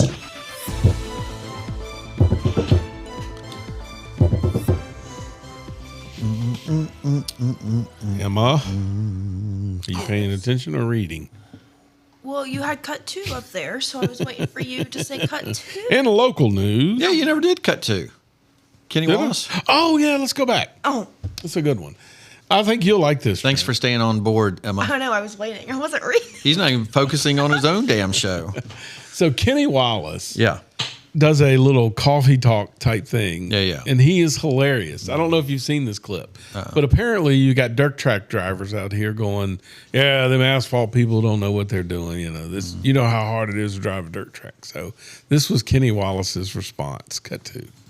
I'm up to here with these dirt racing fans and dirt racers crying foul. Oh, what about me? I deserve attention. I deserve attention. Sound like a bunch of Democrats.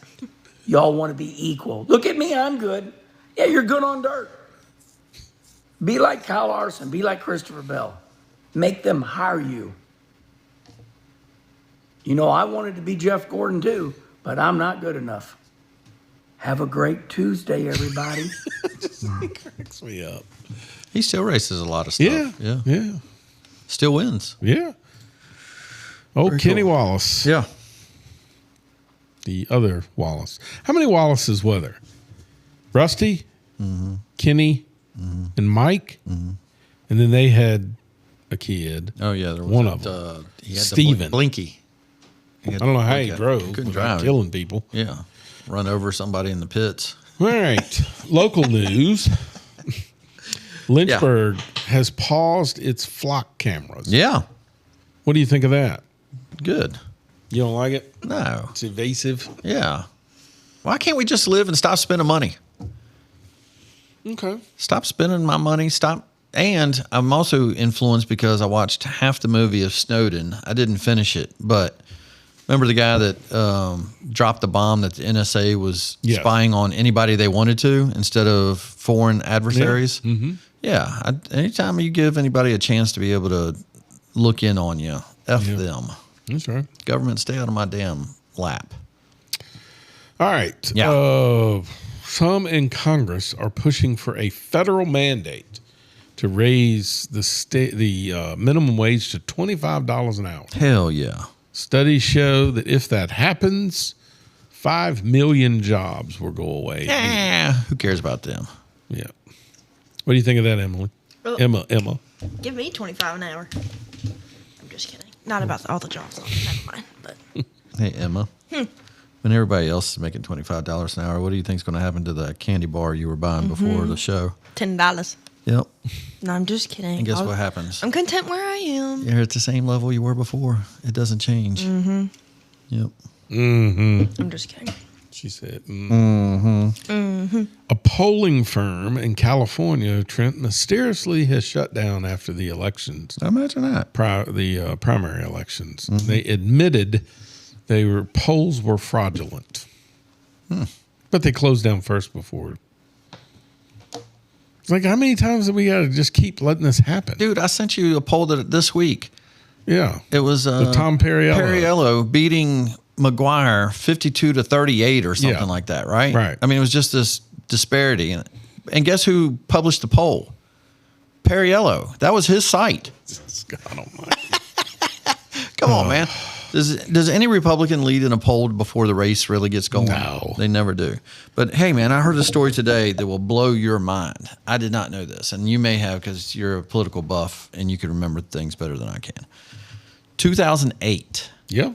What was the big landmark bill that got passed, like 50-49 or 51-49 in 2008? Oh, it was Perriello did it with the stupid Obamacare. Okay. Did you know in the Senate, that's the vote. The Senate was 51-49, whatever it was, 50-49, and they broke a tie. 50-50 broke a tie. Okay. How did they get 50 Democrats on the voter roll? Was they fired the Republican senator from Alaska and had an emergency vote to replace him. Wow. The Alaskan senator was found, I guess the Department of Justice sent him to prison for tax evasion, lying on his taxes. Jesus. It took him years to get exonerated from it. And the reason he was exonerated is because the prosecution, the DOJ, left out the important parts of his fraud, which was where he said, it's confusing when you're doing taxes or whatever, but he actually stated, well, if that's a problem, I'll pay that. Like he was willing to pay that before it became the issue that they came out with and busted him. They withheld that from the jury, that he was willing to pay it. So he goes to jail. That's what exonerated him. But the person that won that runoff election was a Democrat. Of course. And then they won 51-49, 50-50, whatever it was to break the tie. They did all they could to get Obamacare passed the wrong way. Yeah. Yep. And then what was the Charles Rangel? Remember, he had tax evasion for his whole career. Nobody sent him to prison. Yeah. How about the guy in Jersey with gold bars in his drawers? That's right. Not his draws, as Marty says, his drawers. Oh, me. Yeah. All right. Beware, Amazon. Okay. I did not know this. So apparently there's a couple of different ways, and I don't really know some of them. But I did notice this with the chemicals in my pool. not my pool, my hot tub. So I order chemicals off Amazon, right? And sometimes when they come, they look different than they did the previous time. And one time I couldn't get my water clean, and I'm like, man, I've tested this and it keeps coming up that I need pH, and I keep putting pH in it. And so it wasn't until later that somebody had said, oh, you know, a lot of those places, you know, they will buy a 5-gallon bucket and just fill the smaller jars and put them, and sometimes they don't put what's supposed to be in it. Oh, God. Same things with vitamins, things like that. Apparently they'll buy an off-brand and put it in a brand and sell it to you because it's different. There's no checks on Amazon to ensure that it's the proper stuff. Oh, yeah. Probably not. So I'm just saying buyer beware. Yeah. That you may not be getting what you're actually buying. Yeah. And so be careful of that. And then real quickly, people who think businesses don't pay taxes. Oh, God. Dude, I got a letter today from Albemarle. So we do work from time to time in Charlottesville, right? Yes. So you have to have a business license. Well, if you get a business license, wait till you hear this, Emma. I did a job last year in Albemarle for $1.5 million, right? Yeah. I have to pay taxes for that $1.5 million. Even though I don't see I get the $1.5 million, but it literally lays in my hands for 2 seconds before it goes out. Correct. But here's what's crazy. Half of that contract went to a subcontractor. Yes. But I don't pay for half of the contract. I got to pay for the whole $1.5 million. Talking about the B-pole thing, right? Yeah. Mm-hmm. Well, the subcontractor that I hired, they're also paying on that 7. So that's double. Exactly. The concrete that they got was from Albemarle. Yeah. So that's being taxed. Yeah. It is taxed 10 ways to Sunday. Yeah. And by the way, that $1.5 million is taxed by Bedford. Mm-hmm. So I'm taxed here, Albemarle, everywhere I move, I'm taxed. Yeah. I'll tell you one thing that I see catching on, because I saw Governor DeSantis say this, and I just saw it here recently, and it'd be cool if somebody started running on this, that once your house is paid off, you shouldn't have to pay personal property taxes anymore. That's a great point. You bought that. You've done all you can. You've done it. Yeah. I don't know. And maybe that disincentivizes anyone from moving. I don't know how that would work, but we got to figure out a way to stop taxing every damn thing under the sun. It's crazy. Listen, but we want to have more sports funding. Well, my point to that was let's stop buying $2 billion worth of Chromebooks and maybe invest into. Damn that technology. It's not just technology, it's everything. Yeah. I mean, we spend a lot of money on curriculums that don't work. Yeah. And yet, it's because it's a curriculum, it must be good. Mm-hmm. Yeah, I'm just saying. Yeah. All right. Our win-win-win this week. We're going to win-win-win, and we're going to make America great again. I'm up to here. That is not it. Thank you. Everybody asked me that question, and you know That's that not the one I sent you, Lord's was it? Yes? It is not. Oh, okay. Do. She said, yes, it is not. That was last year. serious? Yeah, that's the one you sent me. It is not. Dude. I got it right here. And I have it right there. That's the one you got sent. Here. This is what you sent last week. I know. Here's the one. I'll just play it. That's what I got sent today, though. A well-oiled machine. Emma. Defeating Iran, which is being very badly defeated. Pretty soon I'll be declaring the Hormuz Strait a territory of the United States. Ooh. Is that news to you? What did he say? He's going to be announcing the Straits of Hormuz being a territory of the United States. Oh. No ships get through unless we want them to. But, and how about Venezuela? Venezuela was a one-day war. And now we work great with them. We've taken in millions and millions of barrels of oil. But we're doing really good. We're doing good in every way. You know, I built the military, and now I used it a little bit more than I wanted to, frankly, but that's okay, because we cannot let Iran have a nuclear weapon. Do we agree? Yeah. That was this week's video. I saw today the UAE has separated ties with Iran. Mm-hmm. That's a big game changer, too. Absolutely. Yep. Does that sound like somebody's actually could be bringing a coalition together? Remember that word that they wanted to use all the time? Give him. Hey, he could be using all the tools in his tool chest. Wait till you hear about the big tent from Chris Matthews later. Oh, boy. Yeah. All right, moving on. Post of the week. Yeah. This one says, if you really want to save children, Yeah. then save them all, Trent. Yes. Save The them. top of that list started with Have to be trans kids. Yes. Yeah. Like we don't care about them. It's just crazy. Yep. The one that I've got, posted by an idiot. Mm-hmm. Listen to these. Listen to these facts. If Trump had not torn up Obama's Iran nuclear agreement, Oh, my God. we'd have $40 more billion. Like we didn't send over the billion or whatever we did to them. 300 fewer injured Americans, 12 less dead Americans. Gas would be $2.50, and 0 bases would have been severely damaged, and Iran's uranium would have been capped. The world would have been a safer place. Let me ask you something. Was there a reason why we had to use bunker bombs? Right? That was under his agreement. Now, they were still making them.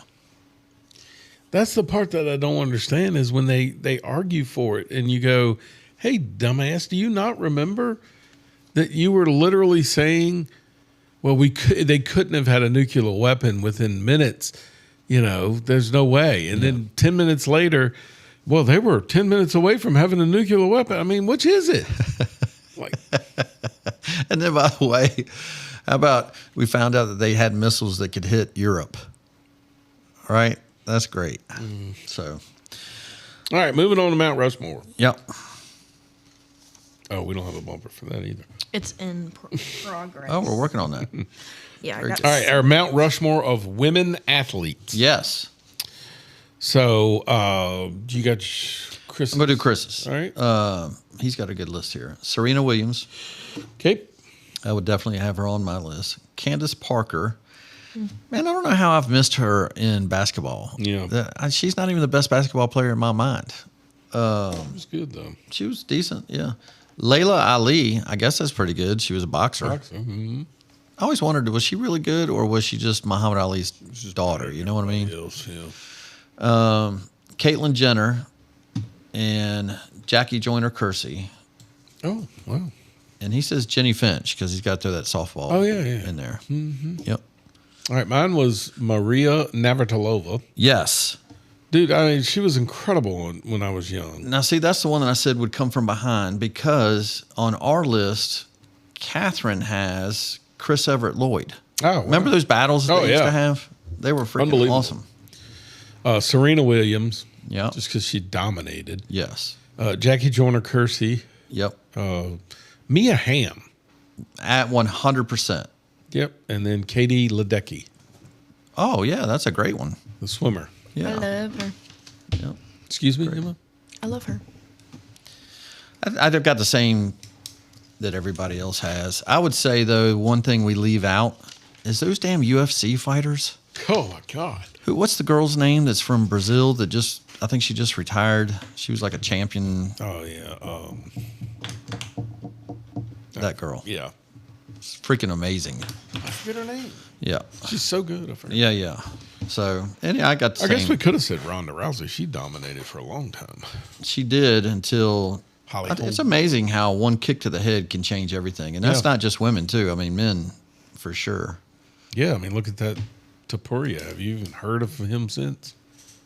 Justin Gaethje beat him. Oh, yeah. He was Well, I mean, unstoppable. that just happened July 4th, so give the man they give the man a chance.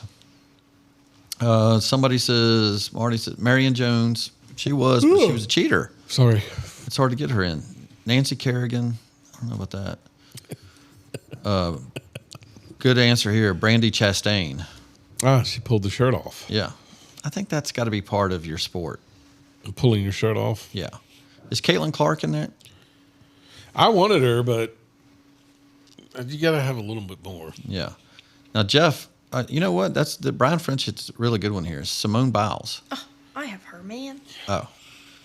But I would say the best basketball player, Cheryl Miller. Jeff Rupert hit that. Incredible. Jeff is on my list of who we could bring into the football thing. Okay. He brings in some sports from sometimes a different perspective. But I think that's all the people that I would have had to. And Nice. Emma? I'll do the 3 that weren't on your guys' list. I had Alex Morgan. Alex Moore, soccer player. Yes. Very good. And then I did Lindsey Vaughn. Oh, shit. Yeah. I did more Olympics. Yeah. And then as Trent says, I did my own thing. And I did like a 2-athlete combo. Misty May and Oh, yeah. Walsh. Yeah. Olympics. Carrie Walsh. Because they won 21 consecutive games. Is that the volleyball matches. group? Yeah. Yeah, they were so 3 in a dominant. row. Yeah. I guess Caitlyn Jenner you could put in there in today's world. She did win decathlon. Not as a female. As a thing. Yeah. Bryan French said Billie Jean King. There's no way I'm putting her in Hell that. no. In that. That was a category. gimmick. It was all, yeah. By the way, what nobody ever really talks about is when she beat the guy, Bobby Riggs. Yeah. He won the first match. You know that was the second match that she beat him? No. And the dude was like 56 years old and she was 25 or I was something. going to say, but that, to me, Dude, that's like Mike Tyson. if we're going to versus- start half at it and you're going to start chewing while Yeah. I'm doing half at it, that's going to. I got a scratch in my throat. I'm trying to get it with a cracker. Said no one ever. Go ahead. Have at it. It's brought to you by. Was he not just mid-sentence?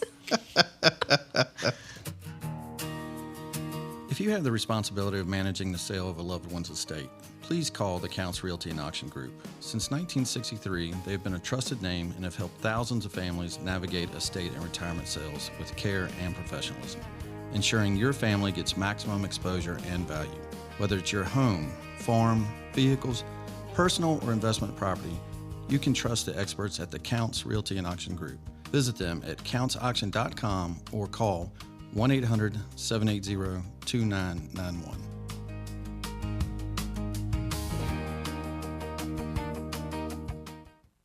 I just got 3 things to say. God bless our troops. God bless America. And gentlemen, start your engine.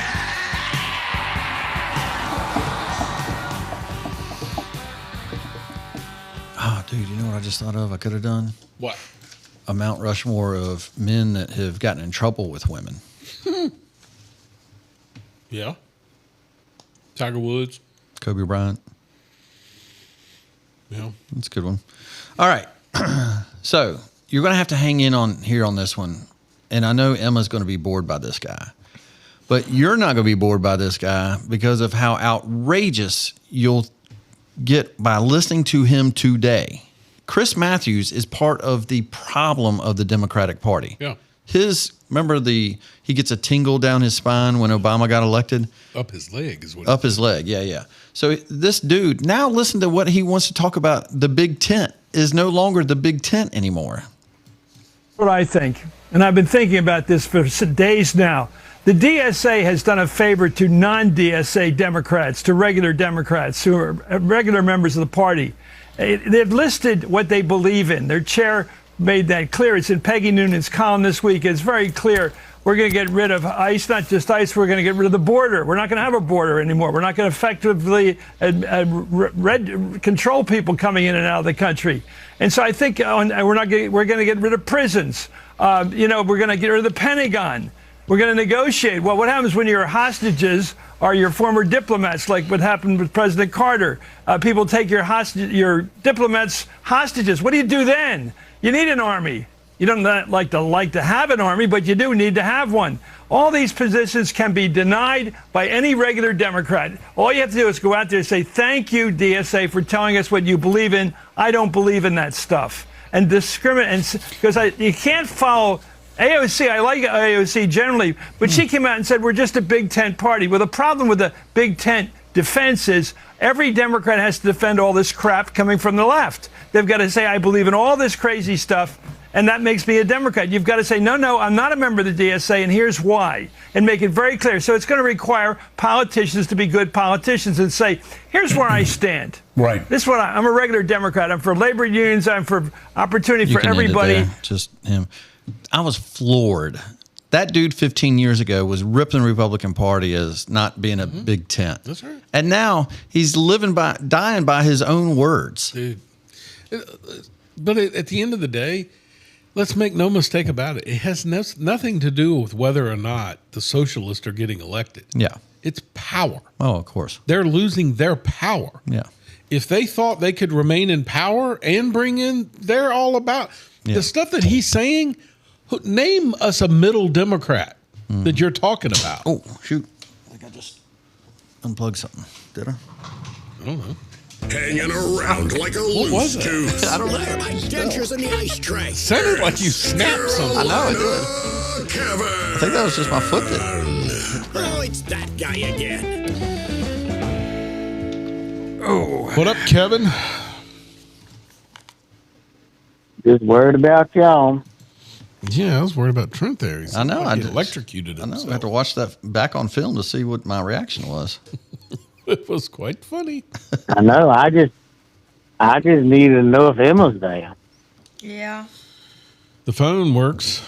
Em, I need to get something off. I need to get something off my chest. Just want to let you know. Last week when I called in 9 times, Bryan blamed it on you. So it was heavy on my chest. He always blamed it on me. That song come on. Someday somebody's gonna turn around and make you come. Say goodbye. That song come on and inspired me. First of all, I said I've got to tell Emma. He's lying. He said, "What y'all doing down there? And can't Emma figure out how to fix a phone?" Oh, you blaming me too, Kevin? Well, And then Bryan threw you under the bus and ran over you 5 times. Always does. Glad And then he said, we had a bad storm, and it knocked something out. I think it just knocked out the phones. And I said, y'all don't do a sound check or nothing? No, we don't do none of that stuff. We just wing it. We wing it on through. We do wing it. I said, oh, okay. Glad to have you back. But anyway, what's up, Trent? I heard you want to chime in, brother. Good to have you. Glad you're here, brother. Glad you're here. When am I going to get some salsa? Yeah, I'm waiting. The spaghetti sauce. Mm-hmm. Oh, I could send it tomorrow, but y'all can't open it up when you get it in the big box. You got to wait till next Wednesday. But yeah, I can put it on. A matter of fact, I got an Amazon box right here I'm looking at, but I got another box over there. I can put them in there, but I have to get some bubble wrap because the ones I got, I've been selling cards on eBay, and I'm about run out. But I'm gonna have to go back to Walmart and get another big roll. But yeah, I'll bubble wrap them and put them in styrofoam. And next Wednesday, which will be the what, 27th, 28th? Yeah. It's crazy. Or you got something going on? Well, I was going to say also next week, you're going to have to come up with your college and NFL picks. We're having our preseason football show next week. Oh, for like college and NFL and taking your picks. Who's going to go to the Super Bowl? Who's going to win the national championship? Yeah. You know how you usually do, like Super Bowl week, you tell everybody that's who you picked. Mm-hmm. Kevin, did you like the Richmond race last week? Yeah, I mean, it was pretty good. I liked it. I think it was better than last year. So who is, in your eyes, who's had a better career? Joey Logano or Denny Hamlin?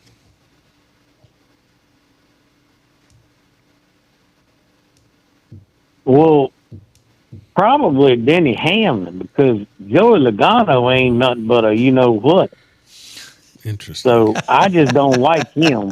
That was my answer. Because the simple fact is, when he first came on board and all, I don't even want to get into debate because, Brian, I know you like Joey Logano, and you're going to take up for him. It don't matter if he runs 4 people over like Austin Dillon did last year at Richmond Race and ended up winning. If he done that, you would support him right through it. You'd never be negative about it, so there's not an honest answer I could give.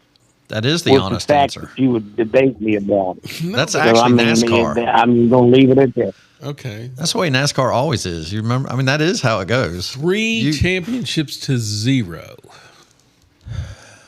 Well, But he was a lap away from getting one. Jesus. So Matt Kenseth, too? He's better than Matt Kenseth? Yeah. I don't know. I guess you're going to say Dan Marino ain't as good as Lamar Jackson. I mean, come on, man. You can't be comparing apples to apples with when you got all that stuff going on. Like, if Earnhardt Sr. didn't win the Daytona 500, you'd be like, well, he ain't never won the Daytona 500. There's always going to be an asterisk right beside the name. Kevin. True. No. Yeah. First of all, you said Lamar Trent Jackson. agrees, he knows. You know, first of all, that is wildly inaccurate. If you had said the Kansas City Chief, Dan Marino and Trent Dilfer.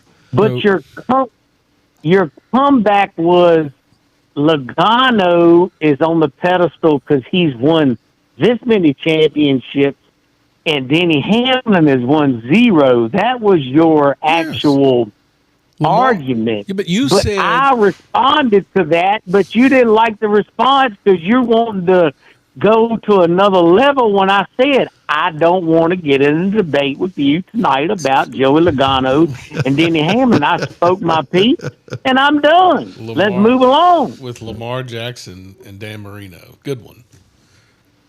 It's perfect. Let's move along. That's great. Well, I've got nothing to talk about now. What wrap it up. Be trying to catfish me. What would you say is the top female athletes? If you had to list a couple of them, who's the best woman athlete you would put on your list? That was our Mount Rushmore. From our era. lifetime. Our era. Yeah. Yeah, our era. Well, one of them is in contention now because that's probably Caitlin Clark right now. So she's kind of in the contention, I would think.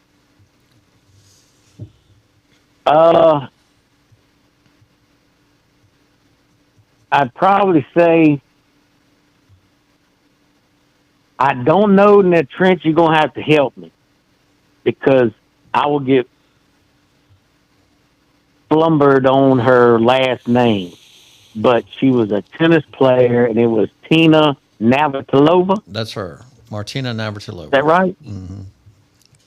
Yeah, so that would be one of them. Yep.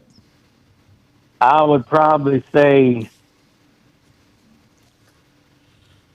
I tell you what, we missed the sports you're saying. We missed Arena Sabalenka. Huh?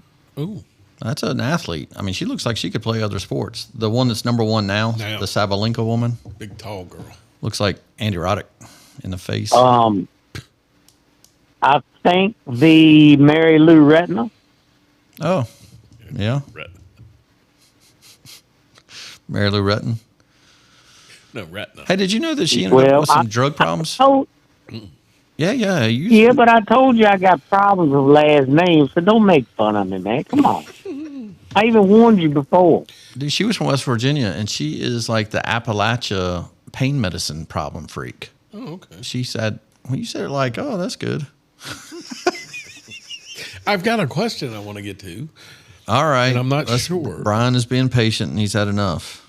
All right. Did either one of you see where Connor Zilic has signed with Hendricks Motorsports?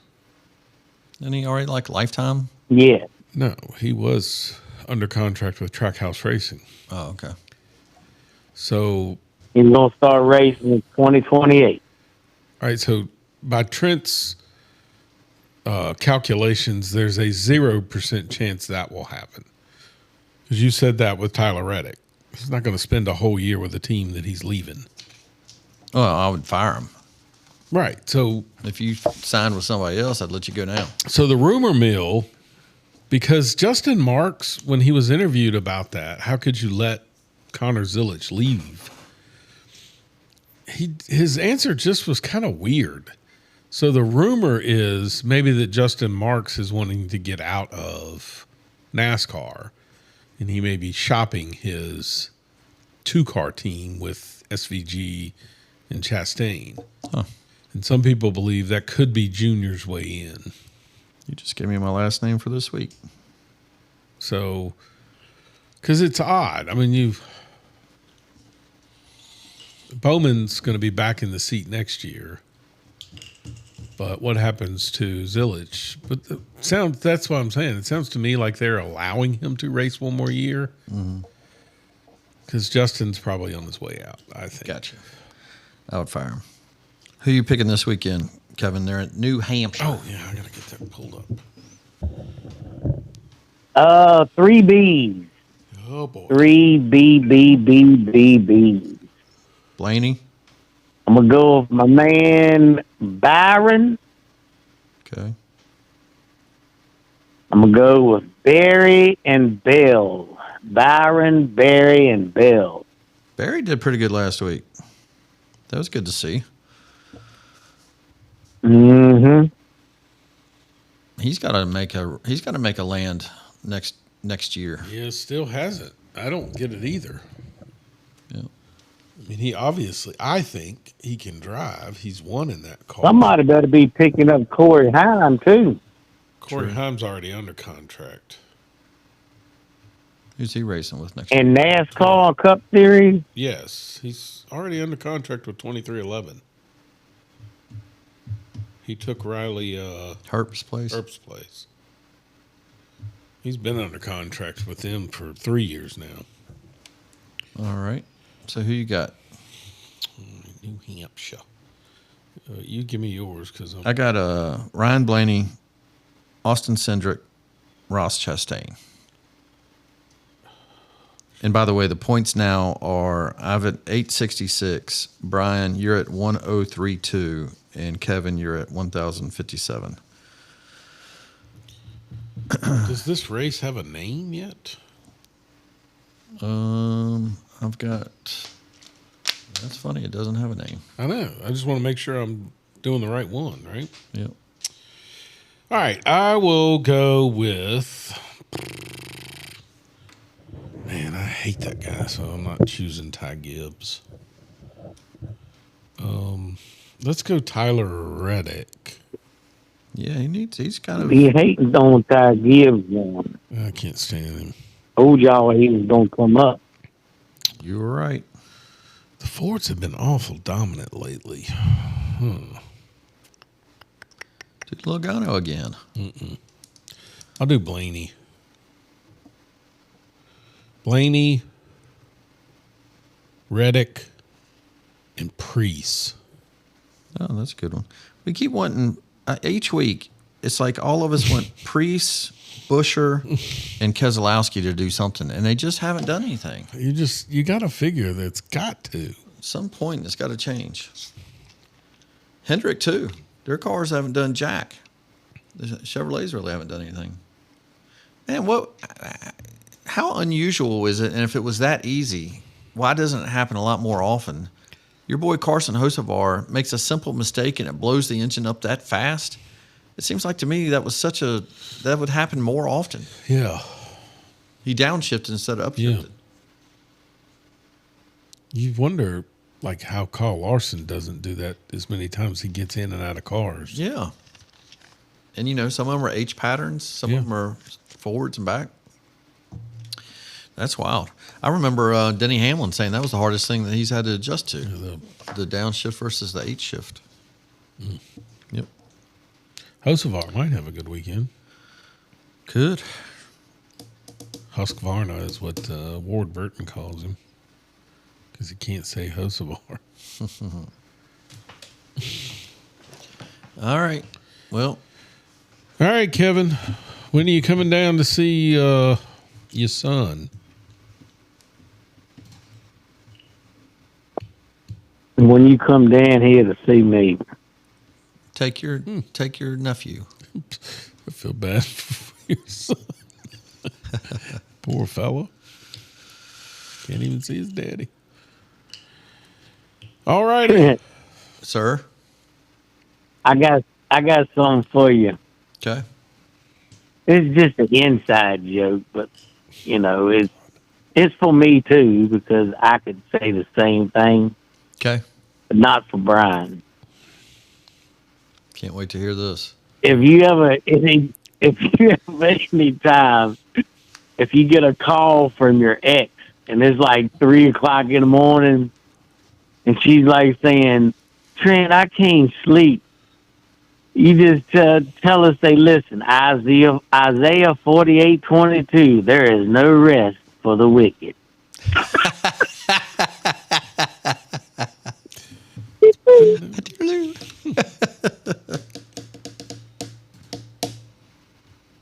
What do we got today for our end of a riveting show? Thank you again for... You still got 4 clips. Oh, my bad. I forgot we got to go back. All right, let's go back. I thought he had circled them up for later, but... No, I did. So I circled them up for later. This is later. All right. Emma, the hell? Thank you, Emma. We're almost out of here. I'm sorry. Thank you, Emma. So let's just jump right into them. This lady, she has the answers, Bryan. Let's focus. The show's not over. I know your part's done, but let's refocus. I am. She has the answers. See, I'll tell you, I think we've got to be ruthless. Ruthless. And by that I don't mean the way they are. It's not cruel.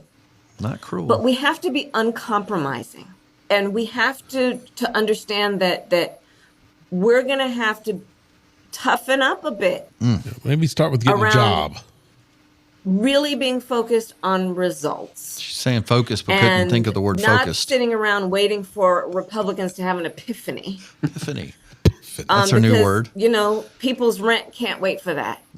People's health care affordability can't wait for that.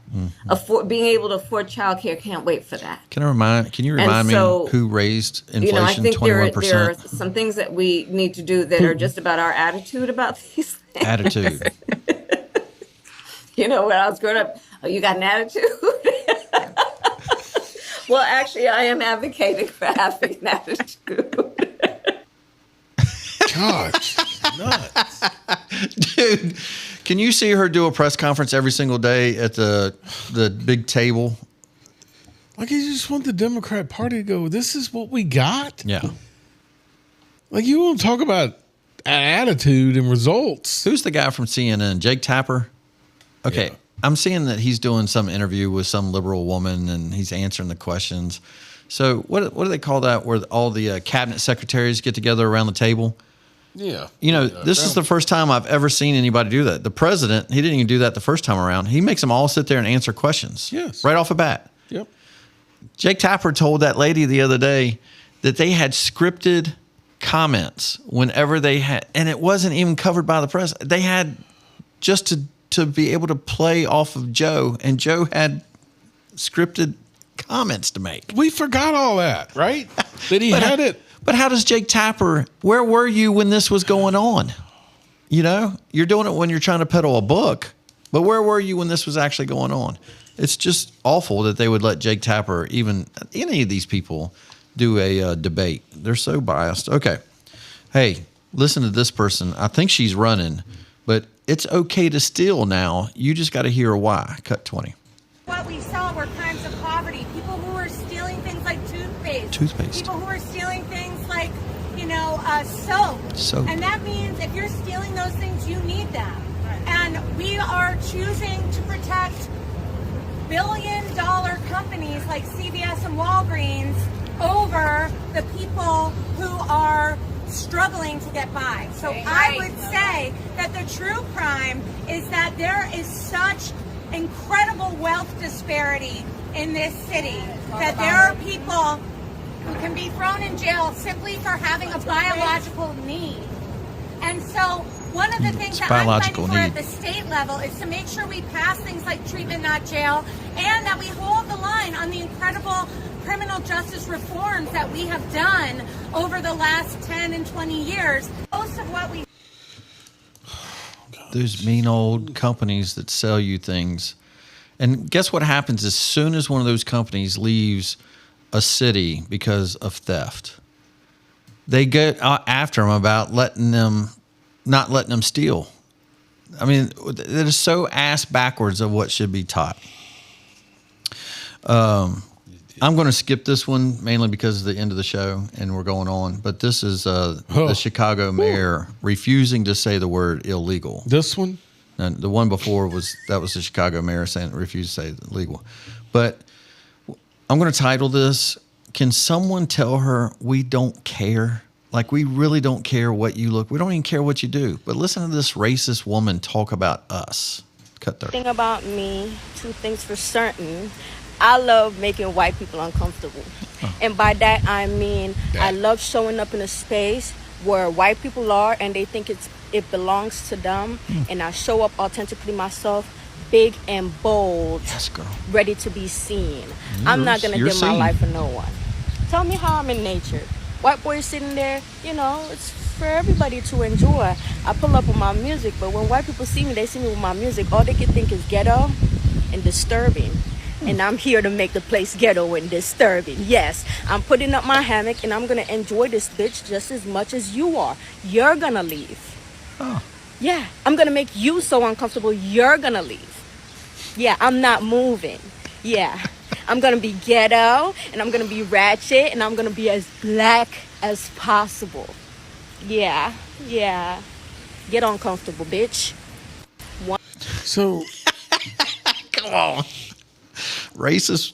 So the white person that she was talking about, did you hear him? I never heard. No, it's quiet. Yeah. So he's not bothering her. Yeah. And yet she says, I'm going to make him uncomfortable. Yeah. Like he makes me uncomfortable. Yeah. But what has he done to make you uncomfortable? Like, we're the racist one. You literally are just spitting out racism.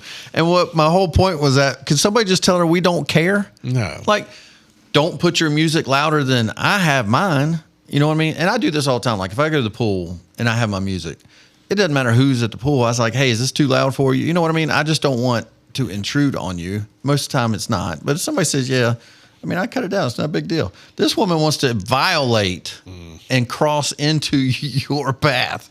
Drives me crazy. Dude, for those that are still with the show or watching it, this is almost as cool. So, you know how we had a couple weeks ago voices that you would recognize anywhere? Yes. Johnny Cash is one of those, right? I don't know if we wrote him or not. He did not make our list. He did not make the list, but he should have. Because, okay, this not only sounds cool as shit, just the video that went with this is cool as all get out. By the way, let me do live chat. Annika Sorenstam, Chris Lax has thrown that. Good one, Annika. And then Miss Laura says, Danica Patrick. Is that your top female athlete? A great one. Yeah. Who's that? Danica Patrick. She's a race car driver. Oh my of course, God. I won't know that. Who's Ms. Laura? She wants to be the president of Kevin's first fan club. She loves Kevin. She wants the star salsa. of the show. She wants salsa. I don't care what she wants. Her daughter doesn't know what a race car driver is. A female race car driver. Yeah, great teaching, Mom. Whoa. But must be that Rustburg education. I will say there is a fan club for Kevin. Yeah. You know, like my friend group. That's it. Oh, You need to have him in here one day. Yeah. Nope. No. Hey, I wonder if I can get him to come in when you're gone. That's a good idea. Do it. That'd be awesome. Get him to visit. I'll check that. Alrighty. Yeah. We will see you next week you for enjoy our this. college football preview. I hope you enjoy this. See you next week. This is really cool.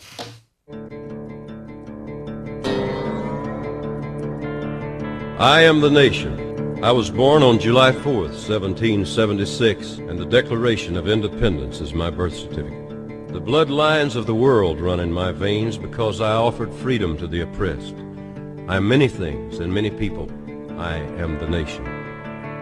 I'm 200 million living souls and the ghost of millions who have lived and died for me. I'm Nathan Hale and Paul Revere. I stood at Lexington and fired the shot heard round the world. I'm Washington, Jefferson, Patrick Henry. I'm John Paul Jones, the Green Mountain Boys, and Davy Crockett.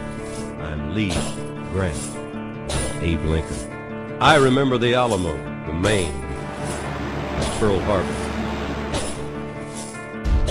When freedom called, I answered and stayed until it was over there. I left my heroic dead in Flanders fields and on the rock of Corregidor, on the bleak slopes of Korea, and in the steaming jungles of Vietnam. I am the Brooklyn Bridge, the wheatlands of Kansas, and the granite hills of Vermont. I am the coal fields of the Virginias and Pennsylvania, the fertile lands of the West, the Golden Gate and Grand Canyon. I am Independence Hall, the Monitor. I am the Merrimack. I'm big. I sprawl from the Atlantic to the Pacific. My arms reach out to embrace Hawaii and Alaska. 3 million square miles. I'm more than 3 million farms. I'm forest, field, mountain, and desert. I'm quiet villages, and I'm cities that never sleep. You can look at me and see Ben Franklin walking down the streets of Philadelphia with his bread loaf under his arm. You can see Betsy Ross with her needle. You can see the lights of Christmas and hear the strains of Auld Lang Syne as the calendar turns again.